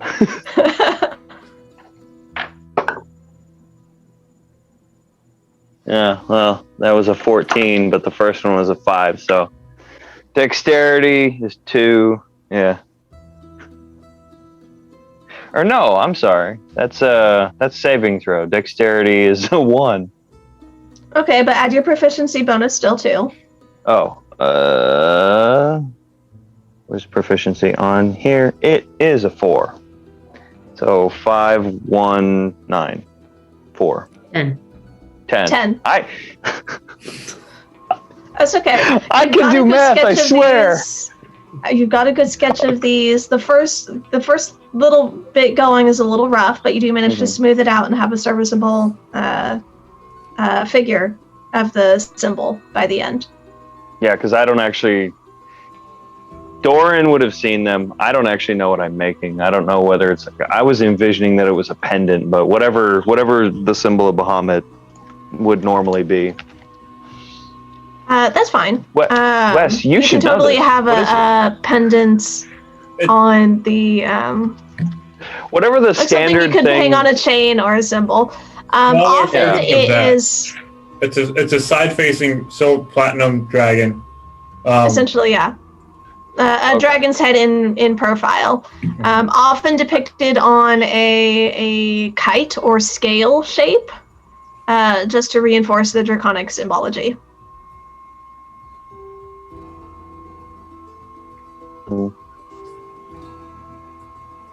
Hello, welcome back. Hello, thank you.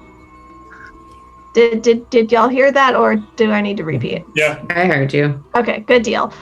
So yeah, you managed to. It takes about 4 hours to get one done. You can Okay. try for another if you like. Well, is there anybody who would have wanted one? Would I have Yeah. the opportunity You would to have ask? If, yeah, You would have asked in the morning before people had dispersed. you know, I kind of wanted to just make them as a middle finger to our bad guys. You're essentially just making a bunch of holy symbols, is what you're doing. Yeah, Essentially. just kind of like, it's kind of like a middle finger to Tiamat, and also like we trying to do a good thing for you, Bahamut. I'll just make the one if no one wanted one. What? Hmm? No, Okay. no. I think they all said they wanted one. We all Oh, are down. I for it. didn't hear it. I'm sorry. I'm so offended. It's okay. I'm offensive. I am too, so that's all right. Then I will make as many as people wanted. So Out of a single ingot, you could probably make 5, 6 if you stretch it. cool. So I'll make one for a Curious, body. purely thematic. Could I etch that symbol that you did into my bow and have you inlay silver into it? Ooh. So like I like it. that would look baller. Like take the That bow, would. like carve Bahamut into it, and then like do it as an inlay. Yeah, in the handle Ooh. grip so I can cover the leather when I'm undercover and open it up when I'm not. Ooh. Yeah, no, that would be pimp. So okay. So for how about swag bow? What we do is like we get the tools out and we like carve the shape in, and then I like get the silver into like a wire form, and then like I inlay it in there and like get it all epoxied in and looking all swag. Yeah, we do that one for his. Very, very cool. This is more like an arts and crafts day rather than like make the armor of the god. That one will take a little bit longer because it's a more Yeah. in-depth and detailed process. Right. Yeah, okay. Raya, if she sees this, would request something smaller that could be horn jewelry. I got you, boo. So I make hers special. Fuck it, everyone gets their unique swag. We all have Bahamut swag. We all went to the gift shop and got personalized trinkets. I already have mine. I'm good. That's why I didn't make you one, because I figured yours is premium. Mine's off-brand. I'm the Chinese knockoff. You get on eBay. Oh, but significantly higher quality. Wow. You're actually doing silver, not like pewter or pot metal. Yeah, right. So yeah, I'll do that.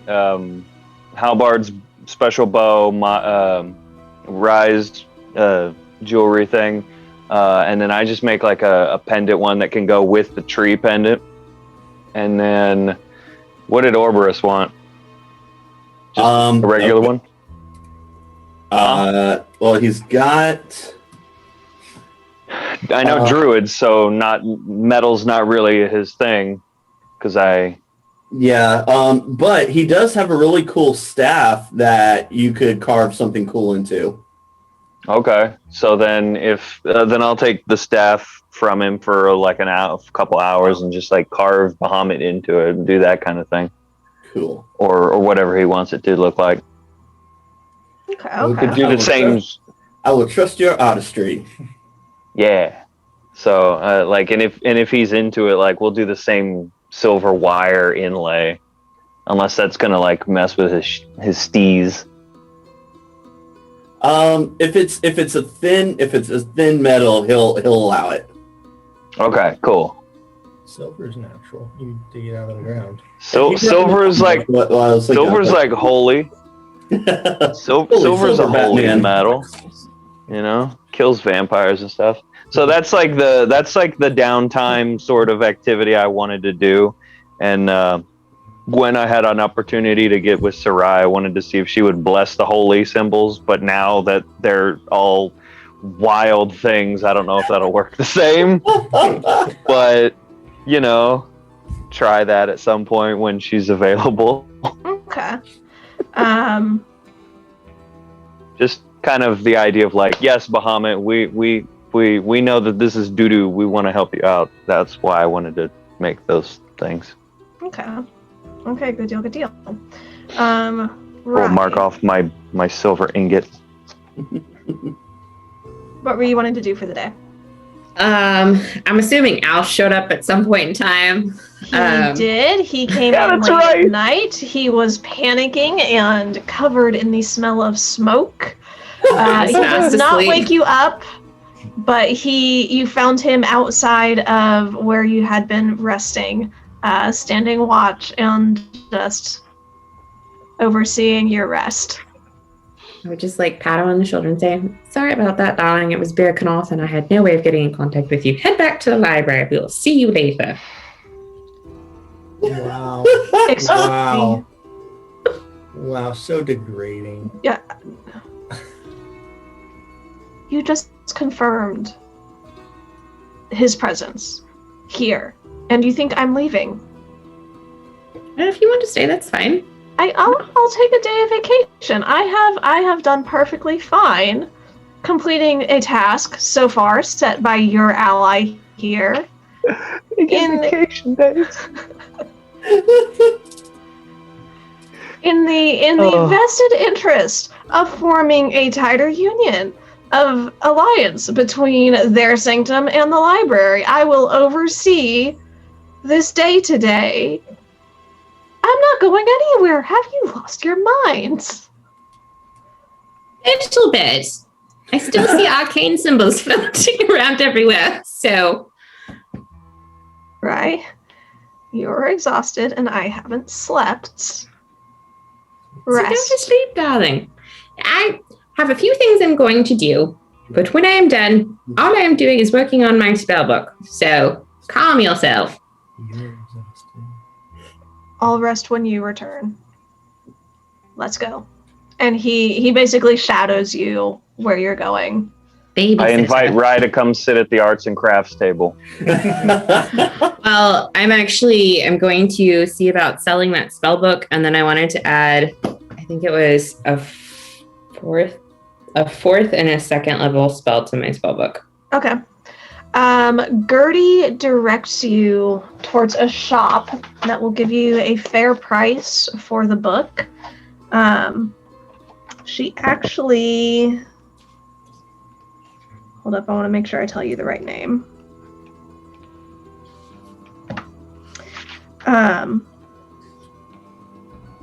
She sends you to Gareth Gadsworth's Gizmos and Gubbins.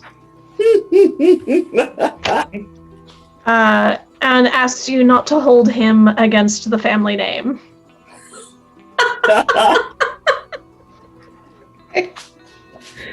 That's fantastic. So she gives you the directions. You go to this shop. It is full of a wide array of magical items of various types. While you're waiting for Gareth to come out and barter with you for the book, you catch things, names of various items that are displayed throughout, such as the Ring of Falling Feathers, and there's a little note under the name, and it's not to be confused with the Ring of Featherfall, of course. You see the Helmet of Theme, Goblet of Sobriety. You see a Rod of Turning, and a Wand of Chirping Echo, and a number of other various magical knickknacks, essentially. Okay. Amazing. She'll take a moment Sure. and think that she's going to try arguing and debating the price with him, and then just be like, "Ugh, I'm too exhausted." Okay, so he gives you a very fair price, 4,000 gold pieces for the spellbook. Okay. I will take it. Cash Um, money.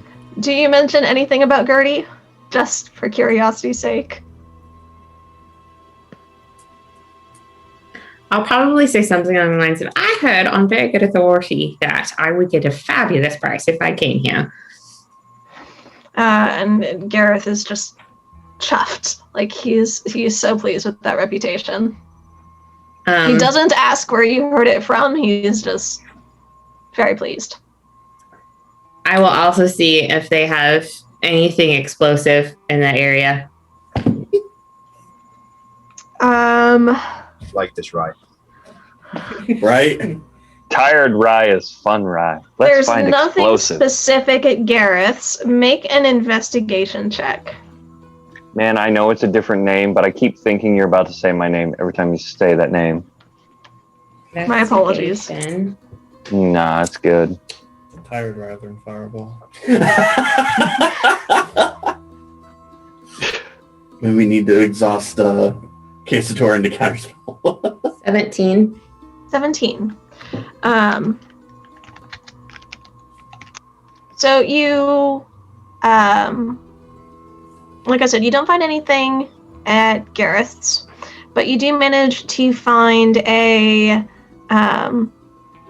blacksmith that is selling like small sparklers, essentially, that he is advertising as containing a mixture of carbon and saltpeter and sulfur.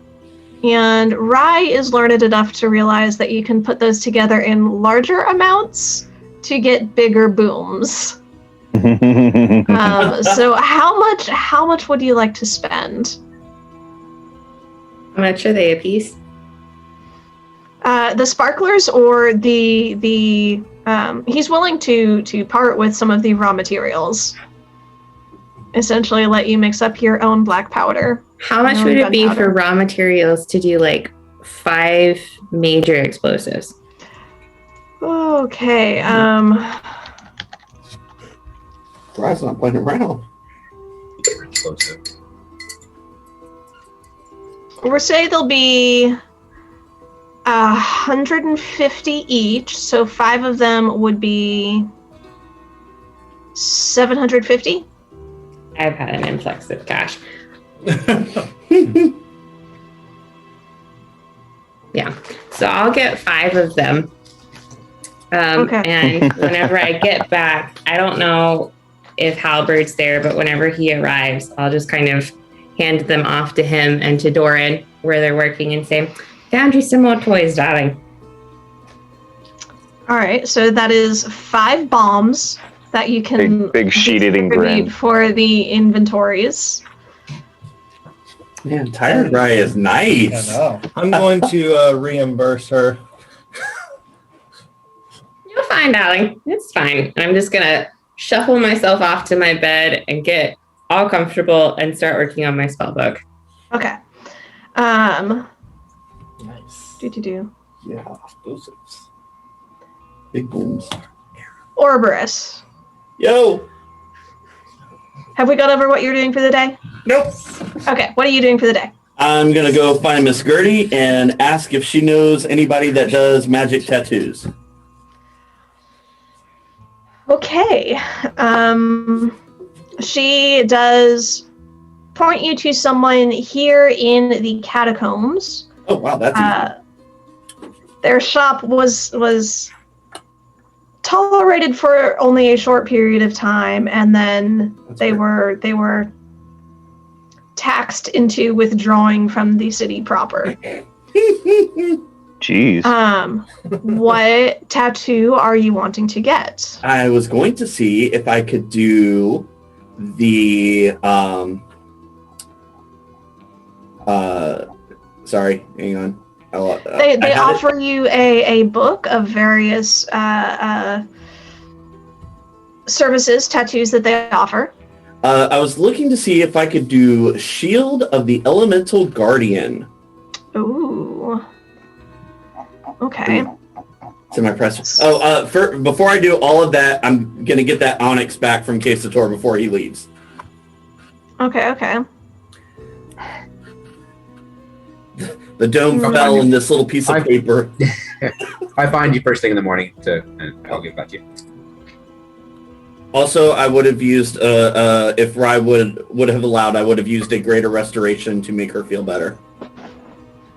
Yes. Yes. Thank you. So that before she starts doing all her stuff and heads out, I will use a greater restoration to make her feel better. Okay. So pretty much all day. That's going to be a large tattoo. It is going to cover a pretty significant portion of either your, like, the side of your chest and one arm, or your whole chest or back. Like, describe to me how it is situated. Okay. So I'm going to have it cover the whole back. Mm-hmm. And the 2 elements that I'm choosing, the primary element is lightning. Okay. And the secondary element is cold. And Okay. so what basically a thundercloud across the shoulders that looks like it's glowing type thing, with lightning bolts striking the ground, and where the lightning bolts strike are these like crystals of ice just forming. Okay. That's rad. Yeah, The dwarf is into it. Not that he knows about it. Dude, you should see some of the actual tattoos I've drawn for myself. Yeah. Next time you come over, we'll go through the book. Absolutely. Okay.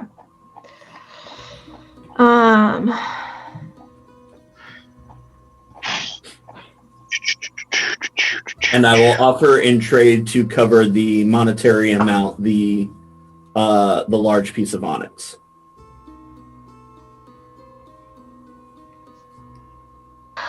Okay.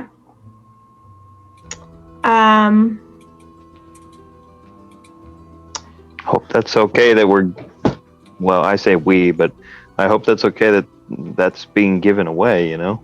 This is okay. Roll me 3d10. Oh, geez.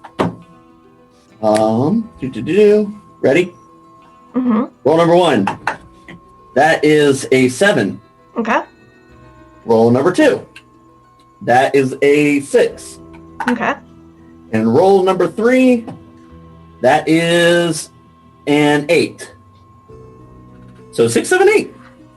6, 7, 8. That's 21. That is going to leave you at 29 hours of work to accomplish this tattoo. Cool. So We can break it. We can break it up over 2 days. it'll be a period of several days. Yeah, that's fine. In order to get it done, but you get it started. Cool. At this point,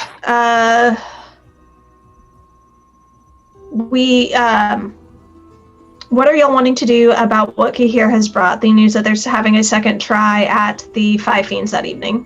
What are y'all? How are y'all handling that? We're gonna fix that. That's the plan. I want to blow it up with what I was just given. Wait a minute. So wait, they're gonna go back to the building that I guess burned down? Yep. They have it cordoned off. There are guards that are standing watch in that whole area, like the city street, essentially. Like, people have been evacuated. It is essentially shut down. And Kahir has brought word that they're trying something there that night. They're planning on earshot. I'm not joining, but I can cast invisibility if you need me to. Well, if you are in need of mole restoration, I can help out with that. I mean, if you're willing, I'm not going to say no. Val had enough diamond dust to do this like 7 times. Yes. Jeez, 7 times. I can do one more for you. Would you like Giant's coffee, some chocolate liqueurs? What would you like, darling? I'll let you surprise me, and I will throw out the dust and do another greater restoration, so she'd be healed. She'd be healed. That's the exhaustion, all 3 levels. Mm-hmm. Yeah. I'm gonna look at us and be like, I like this one. He just raises an eyebrow at you. He's significantly quieter in company after he's gotten some rest. Amazing how that You have works. no idea how bad I was. I would. I need to see. Oh, goodness. The spyglass, the spell that was in the spyglass is what? Clairvoyance. Clairvoyance. It's got a range of a mile. The sensor you can put out lasts for 10 minutes. I can send you a picture of the spell card if you want. I have it pulled up. I just forgot the name of it because I was thinking observant and I knew it wasn't that. Oh boy. No, I need to figure out how to get semi-close enough to at least figure out if I just blow up the building or I have to actually try to get somebody out. Well, let's go scout it first. Well, I have clairvoyance, so I can just look in the building. True, but we got to be close enough to Within a mile. well, no, to react. If you see somebody there, Yeah.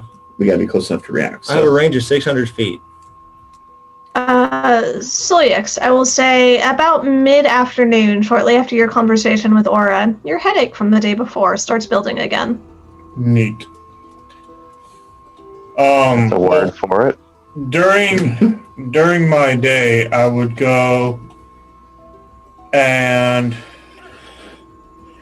there's a few things. One is whenever I hear from Kasator during the day, I'm going to let him know that another attack is imminent, and also to inform Sarai that she will be getting a message soon and that it is a trap.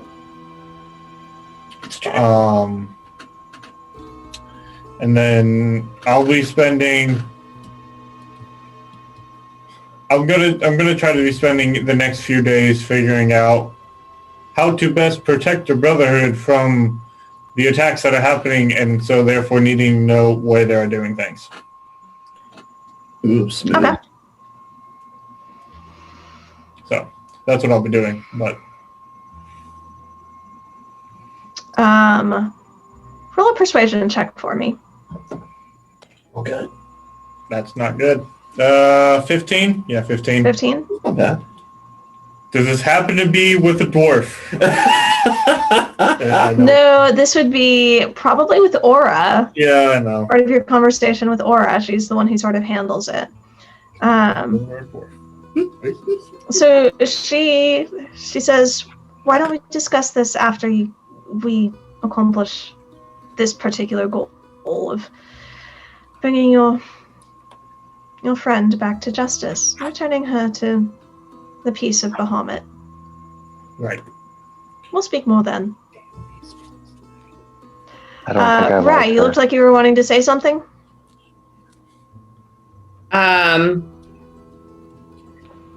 I was gonna see if anyone was going to scout it out. I was going to give them the monocle and set it to locate creature for where's your text message?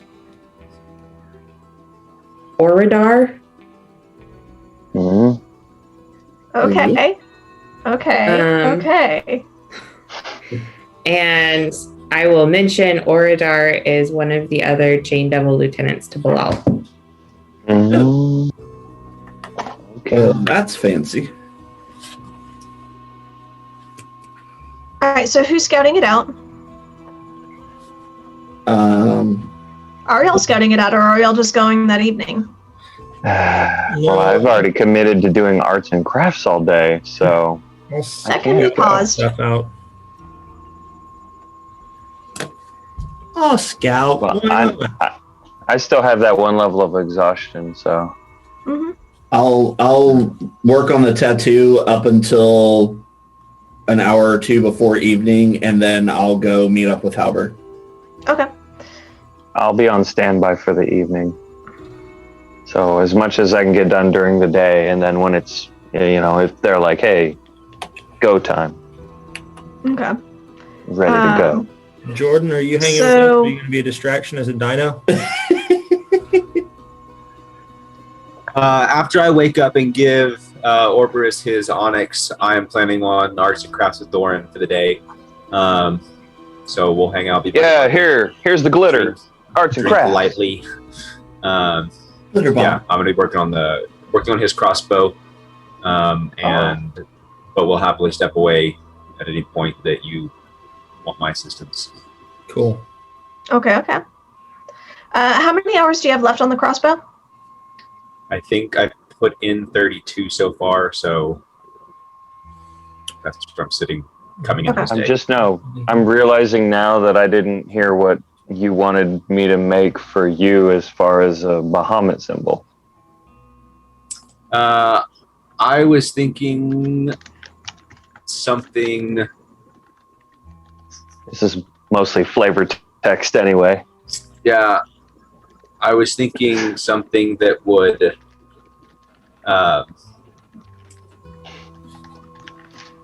Essentially, it's normally just the head, but I was going to have you do kind of a serpent, the dragon-like body, just a little bit of it coming down of it, kind of curling around, that would intertwine with my pendant of Ayun.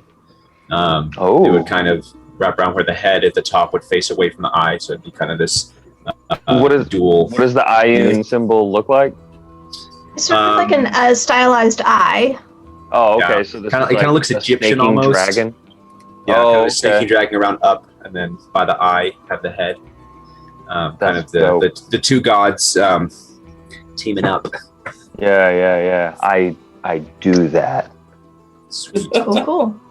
All right, so you'll probably be able to get 2 of them done over the course of the day. We'll say you get 3 of them done. Like into the evening. No, because Kazator's working on the crossbow, so 2 of them done today. Okay. Halberd, you're heading to scout. Yeah. Make me a stealth check. Do you want me or my pet to scout with you, or are we just accompanying for the evening venture? I figure if you're helping Dorn, it makes sense for me to scout more. Rye said she could cast invisibility on me. Yes, I will do that. Cool. Lasts for 1 hour. Cool. I'll go scout for an hour. Okay. Make a perception check at advantage. Hold on. Stealth check first. The stealth check will be at advantage because of the invisibility. The perception check will be after.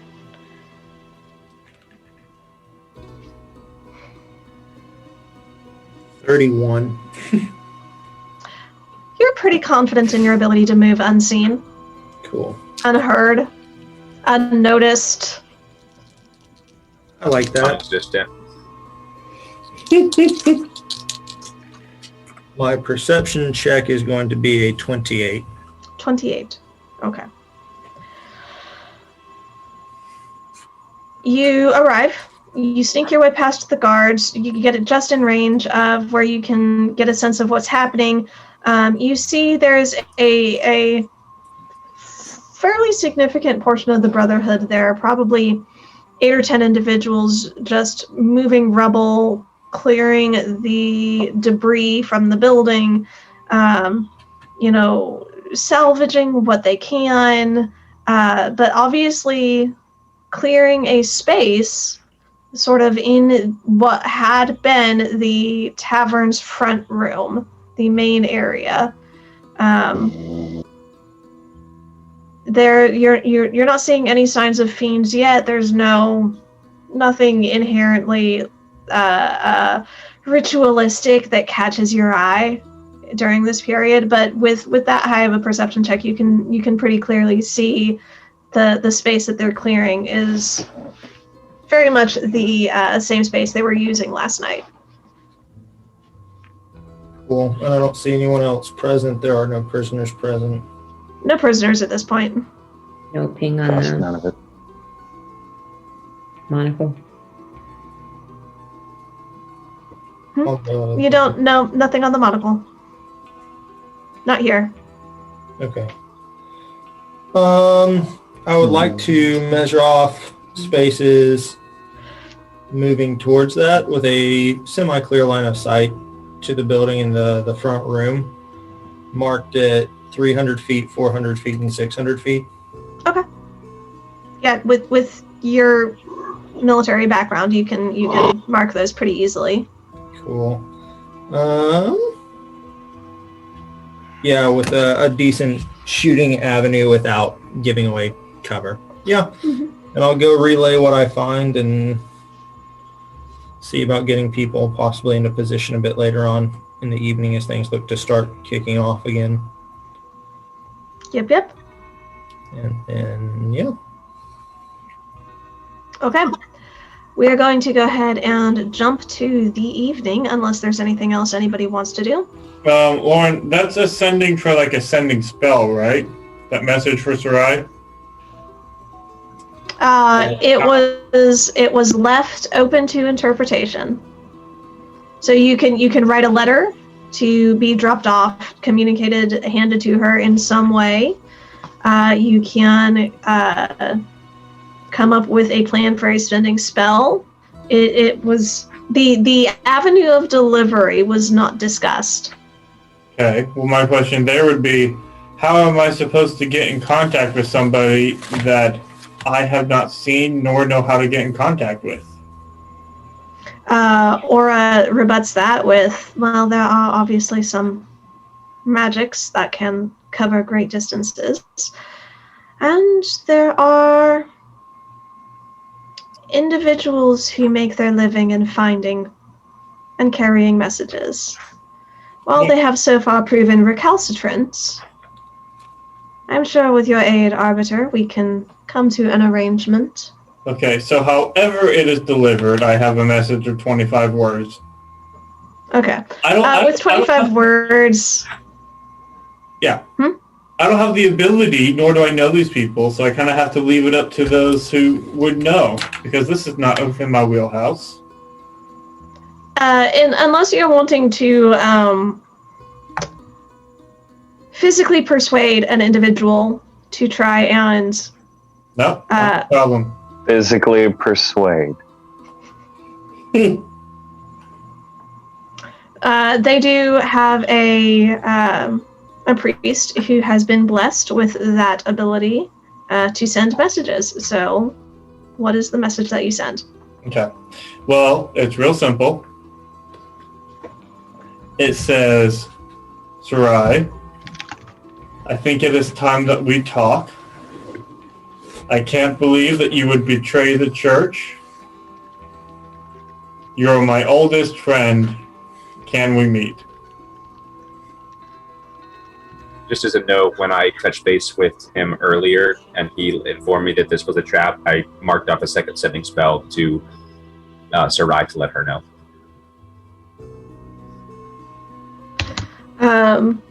You see the priest who has sent this pause for a moment as though listening.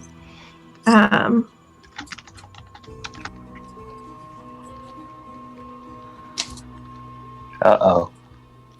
Yes, as I compose her response to your message.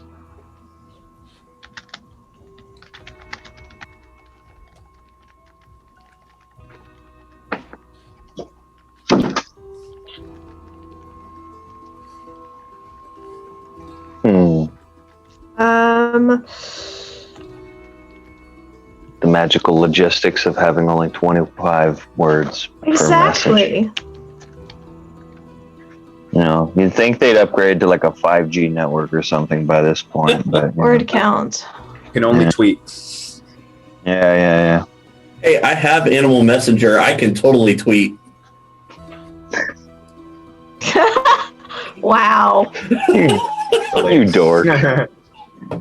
You dork. I say as I put on my hat. Right? My point.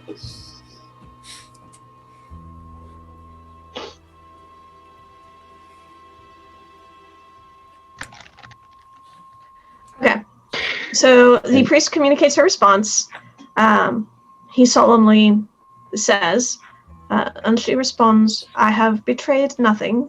I am willing to meet in good faith, but it's been so long, I find it difficult to trust good intentions. Okay. Aura nods, and, well, the negotiation has been opened. Let's see where this takes us, shall we? Right. It's almost like Aura seems untrustworthy. Now we can time jump to the evening. Now we time jump to the evening. So, at the Five Fiends, the ruins of this tavern, it is still guarded. The guards are fewer as night has fallen. They are mostly human, except for a silver dragonborn who is fairly familiar to all of you, who is standing posted with a torch, leaning against a wall, lazily looking around, not terribly judiciously doing his. For those of you, like, because you're familiar with him, you can see Harker is relaxed. For someone more unfamiliar with him and how he holds himself, it's not a bad presentation of duty. Put Harker in the charm. I don't feel like that's what I would do, actually. Other people might. I will... Is he the only one in that area? Cautiously move up towards him and look for other people around. And then kind of make my presence known and see what he does. All the others hopefully are around, but not readily seen. Yeah. Did I get some peppy not tiredness? I can give you peppy not tiredness if you need it. Because I still have you're at one level of exhaustion at this point, which means you only have disadvantage on ability checks. Yeah, those usually screw me. So At least it's not disadvantage on attacks. this is true. If we stealth, though. But If you need it, bro, I can do it. I would appreciate it if that's okay to do. Okay. I'm gonna Yeah. salt and pepper him and use my 6th level spell to de-tired him. All right. You are Levels of awesome. exhaustion I hope are that was magically not a gone. waste. Go ahead and mark off the diamond Yay. dust. Thank you for Um, wasting that on me. Go ahead and make stealth checks, except Halberd. You approach. Harker fairly quickly, his eyes light on you. He gestures with a finger to his lips, and then deliberately turns and looks off the other way. Pass without trace for everybody, and we'll move on quietly. Right. I think Jordan might have had something. I was just going to Is it confirm George? that we were all together this evening, that it was past the scouting, so I'm good now. Thank you. Okay. Also, I have a question. In the interest of building deeper and stronger relationships in our unity between two sanctums, I'm going to go ahead and invite Oust because he's here to manage for the day. He's our day manager. Host was following right. Like he very much appreciates the invitation and the legitimacy it provides for his presence, but he wasn't going to let a lack of invitation stop him. The other thing I wanted to do was use the monocle one more time to check for Orobar. Okay. And quick point of order. You do not sense Orobar. Yes, okay. Doran. Long rest. We got a long rest, right? Yes, you got a long rest last night. I can push that button because I totally forgot to do that. Can I use the spyglass to cast Thank you. inside the building? Yes. Are you hearing or are you seeing?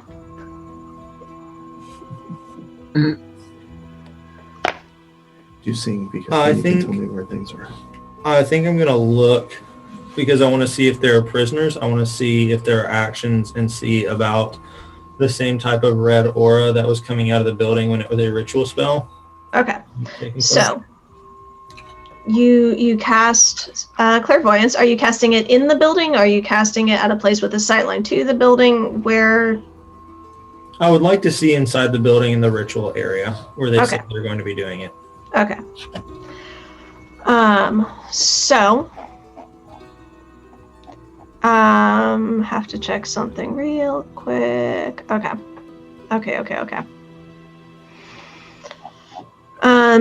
You do see there is the red glow that is coming from the building, very similar to last night. You see something that is slightly different. You see a large dome almost encasing what had been the area where the ritual had been taking place.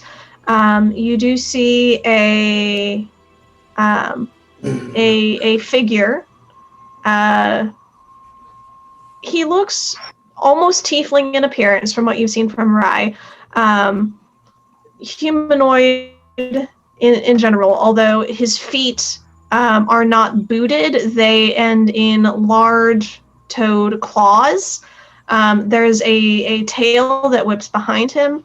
There are two large, like, ram's horns that curl around his head and a leathery cape over his shoulders that you might be wings, but are furled at the moment, and it's hard to tell. Who is speaking aloud, reading aloud from something he carries in his hand. There are several of these same Abishai, white Abishai, in this space. This is going to be fun. Yeehaw. Quietly relay that to the peeps. Does this sound like Sorgon? The description bears a passing resemblance. You've never met Sorgon. You know him by reputation. He is not one that you have seen in particular. I will relay that is potentially the second in command to Bilal. That's bad. All right. Right. One of the big guns. I like it. And there's a dome, you said? I don't like it. Yes. Yeah. Does this bear a passing resemblance to somebody else's dome? It's see-through. It is not opaque. It is translucent. It keeps the good smells in and the Perhaps. bad smells out. A little risky, but I could always dimension door in and out and see if I can bring whoever is sacrificed with me. Assuming that the dome doesn't trap you in there. And that it's only the sacrifice. That is a bit of a risk. Can we see if there's more than just a sacrifice in there that's going to potentially hurt people? Within the dome, you mean, or in the room? Yeah. Just like in general? Well, all of that would be nice. I was specifically meaning the bubble that she was talking about bamfing into. Like if that's where the sacrifice is there also like guards inside or some nonsense? And do we see a victim here? You do see Yeah. you do see there's an individual who is bound and gagged, appears to be unconscious. They are inside the dome with this horned figure. There are several Abishai that are around it, 2 that are patrolling directly outside of it, and several others that are scattered sort of throughout the room itself. I'd like to cast clairvoyance myself to see if, first of all, I can confirm if it's Sorgon, and then I want to check and see if that is a globe of invulnerability. Okay. From what you can tell, it is. Make a perception check, actually. Oh, that's decent. Dirty 20. Dirty 20. You are looking at this figure, and it does bear a very strong resemblance to the what you have heard of Sorgon's appearance. You would guess it probably is likely. It does not look necessarily like a globe of invulnerability, but something probably within that same school. I will relate that. And for those of you, the globe of invulnerability, any spell of 5th level or lower cast from outside cannot affect creatures or objects within it. That's Even if the spell is important cast to with a know. higher level spell slot. So you gotta burn your nukes, basically. Or just find a way to dispel it. Yeah. Or don't use me. Neat. Joy. Well, I'd say we watch for a little bit, make a plan, then execute the plan. Can you drop him? In what way? You move Earth, right? I can move Earth, yes. Can you just drop him down and cover it up?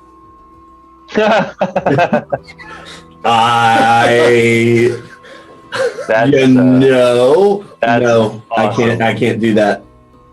Unfortunately, I used that spell slot to heal Dorn. What did you say, Jordan? Can't do it, doesn't matter. Hmm? I was just going to say, don't cast in the dome, cast it under the dome. Take the earth out from beneath him, but you can't do it, so. Yeah. So I say we find a way to get rid of that obnoxious little thingamabob, and then Counterspell? or dispel magic, That has to be that. and then we swoop in, save the day. It's just that easy. Of course it is. Yeah. I'm All down. right, what are y'all doing? That Okay, who's what's the marching order? Who's doing This what? is like Tyrek, right? You just say, yeah, you saved him and move on. Right. Hey, Lauren, Still Chat. throws me. am I there or not? Are you there? Would I don't like. You could be. Would it be suspicious if I were to have left again? Probably. Depends on how you phrased it and how persuasive you were.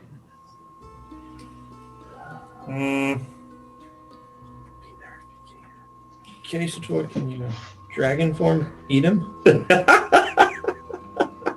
Alright. Possibly. Worth a shot. Is it though? Hey, if magic can't get through, creatures can just become a big creature. I mean, that's fair. Not a bad strategy. No, it's not. I can't get magic. All right, The best melee fighting you can. who's doing what? I'm waiting on Wesley to see if he's here or not. I'm currently I probably waiting would have trusted because you I'm guys not to handle magical. this one. Yeah, there's a way we can. Albert's just gonna one-shot everybody. I don't know about that. He's gonna fire a single arrow and somehow it'll ricochet off of 12 everyone and people. they'll all die. I would love it, but But I'm gonna get behind Casator and follow him to dispel range. Okay. Just think the creature aspect's not a bad call. I will probably move within a decent firing range. Never mind. That gives me good Overwatch. I'm dumb. I don't have to use Casator. I can do it. I'm an idiot. Lauren, I'm assuming if I added the spell to my spell book today, I cannot have it equipped. Right, because you wouldn't have had time to prepare it in the morning. Yes. Okay.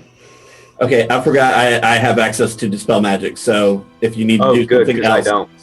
Okay, rock on. Yeah, I got rid of it because Val had it. I know. Well, that's what was making me like, oh man, I'm not Val anymore. But then I just went look and like, oh, it's always. Yeah, I'm good. All right, let's do it. Okay. I am just ready. Axe and shield ready. I'll lead the Oh, way it's blue. if you'd like, Albert. She said it's not. Do you want to shoot first or just charge in? T-Rex, T-Rex, I think- T-Rex.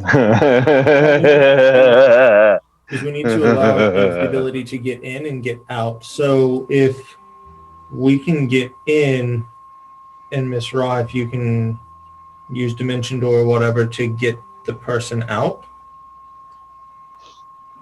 and then we can send this wonderful creature to meet wonderful people, maybe Bahamut in the afterlife, and see what he does.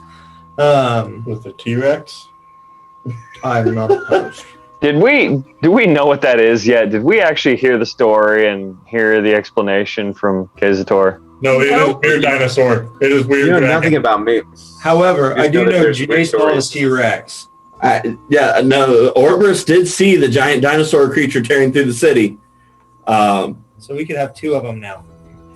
The thought had crossed my mind. That being said, though, Rod, do you want to try your plan first, and we'll come in with the dispels if it doesn't work? Maybe a distraction first before she I goes don't know. in. Yes, I don't think we should send her in first because if she gets in and something goes wrong, then we're reacting. I'd rather be on the offensive initially. I'm fine with that too. I was just asking. Fire on all cylinders. Do all planes at once. All right. One of them should work. Exactly. All right. So I'll just set up as soon as I see that dispelled. I'm going to try and Dimension Door in. Okay. Okay. I'm gonna set. I'm right here though. I'm gonna wait on the telepathic signal. I cannot talk. Telepathic signal to dispel, and I will cast a spell as soon as he says go. Who? You're the only telepath we've got. As soon as he dispels, I want to shoot the dude. And I'm How much of a racket? and I'm gonna polymorph T-Rex. Okay. So we're gonna make a big racket. Yes, we're making a big racket. All right, bonus From- action. Tallness, activate. Okay. So, Ugh. giant I'm dwarf, screwed. T-Rex goes in. You try to dispel the magic, so roll the d20 for me. Yeah, fourth add- level D spell. Okay, roll the d20. Oh man, can I climb up on a T-Rex? Like, ride in and then jump off, swing. Sure.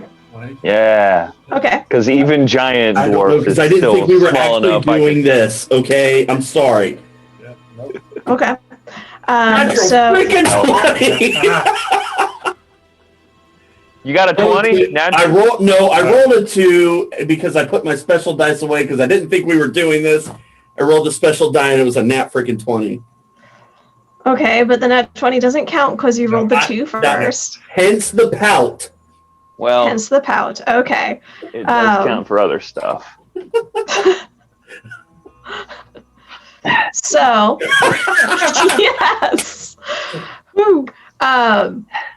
This thing kicks off. Y'all head in. The dispel doesn't work.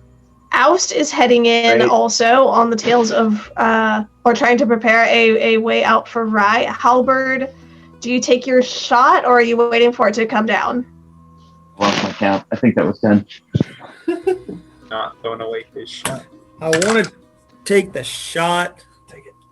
I'll take it. Okay. Roll to hit. Would that be a surprise shot or not?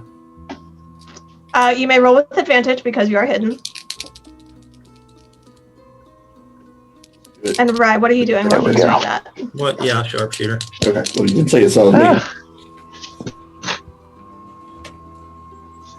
feel like it's a trap. I do Of course too. it's a trap. Can I tell who is casting that spell? Is it actually the demon dude or is it somebody else? It make an Arcana check.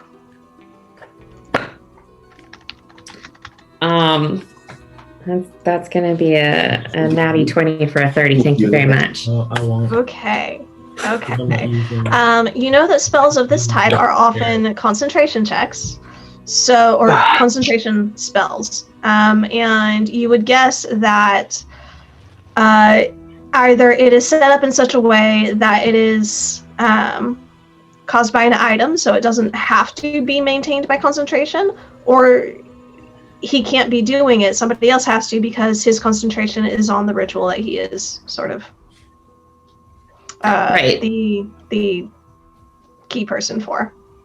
So could I tell who was doing it if it was an actual other person? Would actually dictate where I put my shot.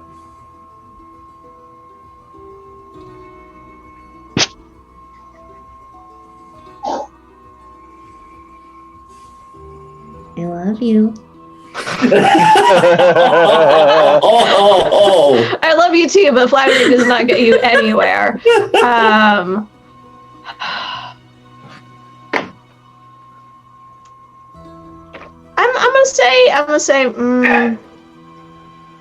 I'm gonna say you don't see any individual who looks to be specifically concentrating on maintaining it. This could be bad, y'all. Mm-hmm. I relay that. Possible deniability. Right. Okay, so we have a giant T-Rex and a giant dwarf and a dark elf that are heading in for combat. The dispel doesn't work. What was the shot to hit? 27. 27.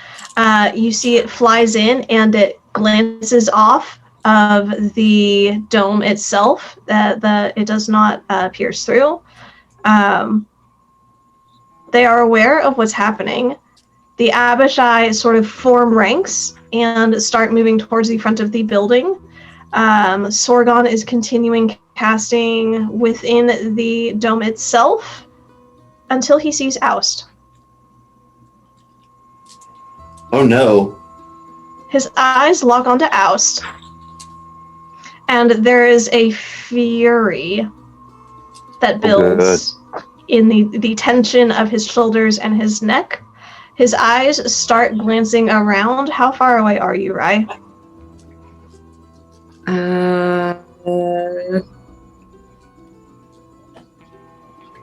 I mean, I was outside prepared to dimension door in, so I'm probably like 500 feet close to wherever Halberd was taking that shot, because I was, yeah. Okay. So he doesn't, like, he's you see him lock onto Oust. He takes his gaze and he scans and he's looking through this chaos to try and find you. He doesn't see you. He locks back onto Oust. And those of y'all who are close enough, you hear him say, "A protection on the investment indeed." No. He raises his voice and he says, "We're done here." And then with the hand that was at his waist, not the one that's holding the book that he's reading from, but the one that was at his waist, he pulls out a tuning fork. He takes it and he shakes it in the air. And all of the Abishai within view, in that split second, are gone. He disappears. Can I counterspell that? You are out of range. You're 500 feet You're away. right. You're right. You're right. And our other person Is a T-Rex. Counterspell! You're a T-Rex. Counter bite! The prisoner is left. A short time later, the dome dissipates. Y'all are there, a T-Rex, a giant dwarf, an unconscious man on the ground. And an oust. I'll pick And up an the oust. I'll pick up Who the is unconscious disturbed. man and we'll make our way very quickly away. I'm still riding on Quesatosaurus Rex. Alright. Like, I wanted that Haven't dropped barbarian form. image. Do what? So it's the only reason I haven't dropped form. Yeah. You how long are you maintaining the form? Because it's not a stealthy form. And No, I very quickly you're hearing guards start to turn their attention inwards rather than outwards, realizing that something had happened inside their watch The perimeter. second he starts to shift, I would leap down, by the way. once it's over, I pretty quickly shift down. I'll holler at everyone. It's going to get hot to see soon. Let's go. And I will cast Fog Cloud Okay. using the staff. Okay. Good deal, good deal. So this thick fog cloud starts to fill the air as Orberus slams the staff down, activating the magic within. It creates cover and allows you to escape essentially the way you came, under Harker's watch, where he does not give call. He lets no notification that you have passed by him. You reconvene in the catacombs for the night, preparing to bed down, confused a little bit. A lot of it. You prepare for your long rest. Is there a way we can potentially keep Oust and Rye safe and out of watchful eyes? You can certainly try to do so. What do you want to do? I don't know. Just kind of stick close to him, at the very least, even though Oust kind of doesn't like me. The That dome guy is- That bastard knew you. What happened, Tom? That horned one with the wings, he was looking right at Oust. He knew him. And he was pissed He wanted off. something about a protection on an investment. I know you don't really like us, but I'm concerned, mate. No, wait, mate is what he says. Laddie.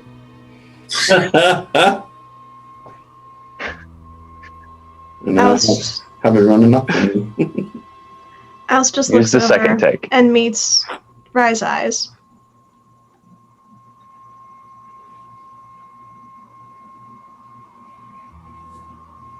And doesn't say anything. Guess I get to send him to hell. And a grin splits his face.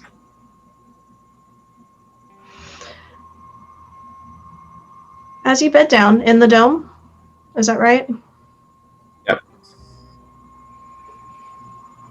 And I think we ought to take watches, maybe. I was going to say, Orvis is going to volunteer to take watches. Who's got first watch? All right. I'll do it. Halberd and Doran. Second Yeah. watch. We're not letting Doran and Casator take a watch again. We're the trouble children. Casator needs supervision. Works fine for me. All right. Well, you're not there. Halberd and Doran on the first watch. Who's got second watch? I'll take. Basically. Okay, go ahead. Casator and Orberus. Yep. Third watch. Last watch. I guess I'll get up with Oust. Okay. Ryan Oust. The night passes mostly quietly. Until Rise Watch. Of course. And there is a brief scratch on the outside of the dome. And then a voice, small, rings through. This unworthy one comes bearing a message for the young mistress from my lord. He bids me say, he protects his investment.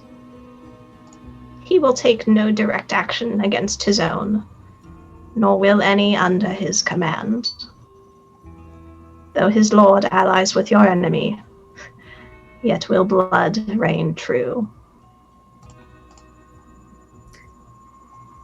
You may tell your lord that I stand as memory of a legacy he has failed time and again to eradicate, and I am eager to mock him with it one more time.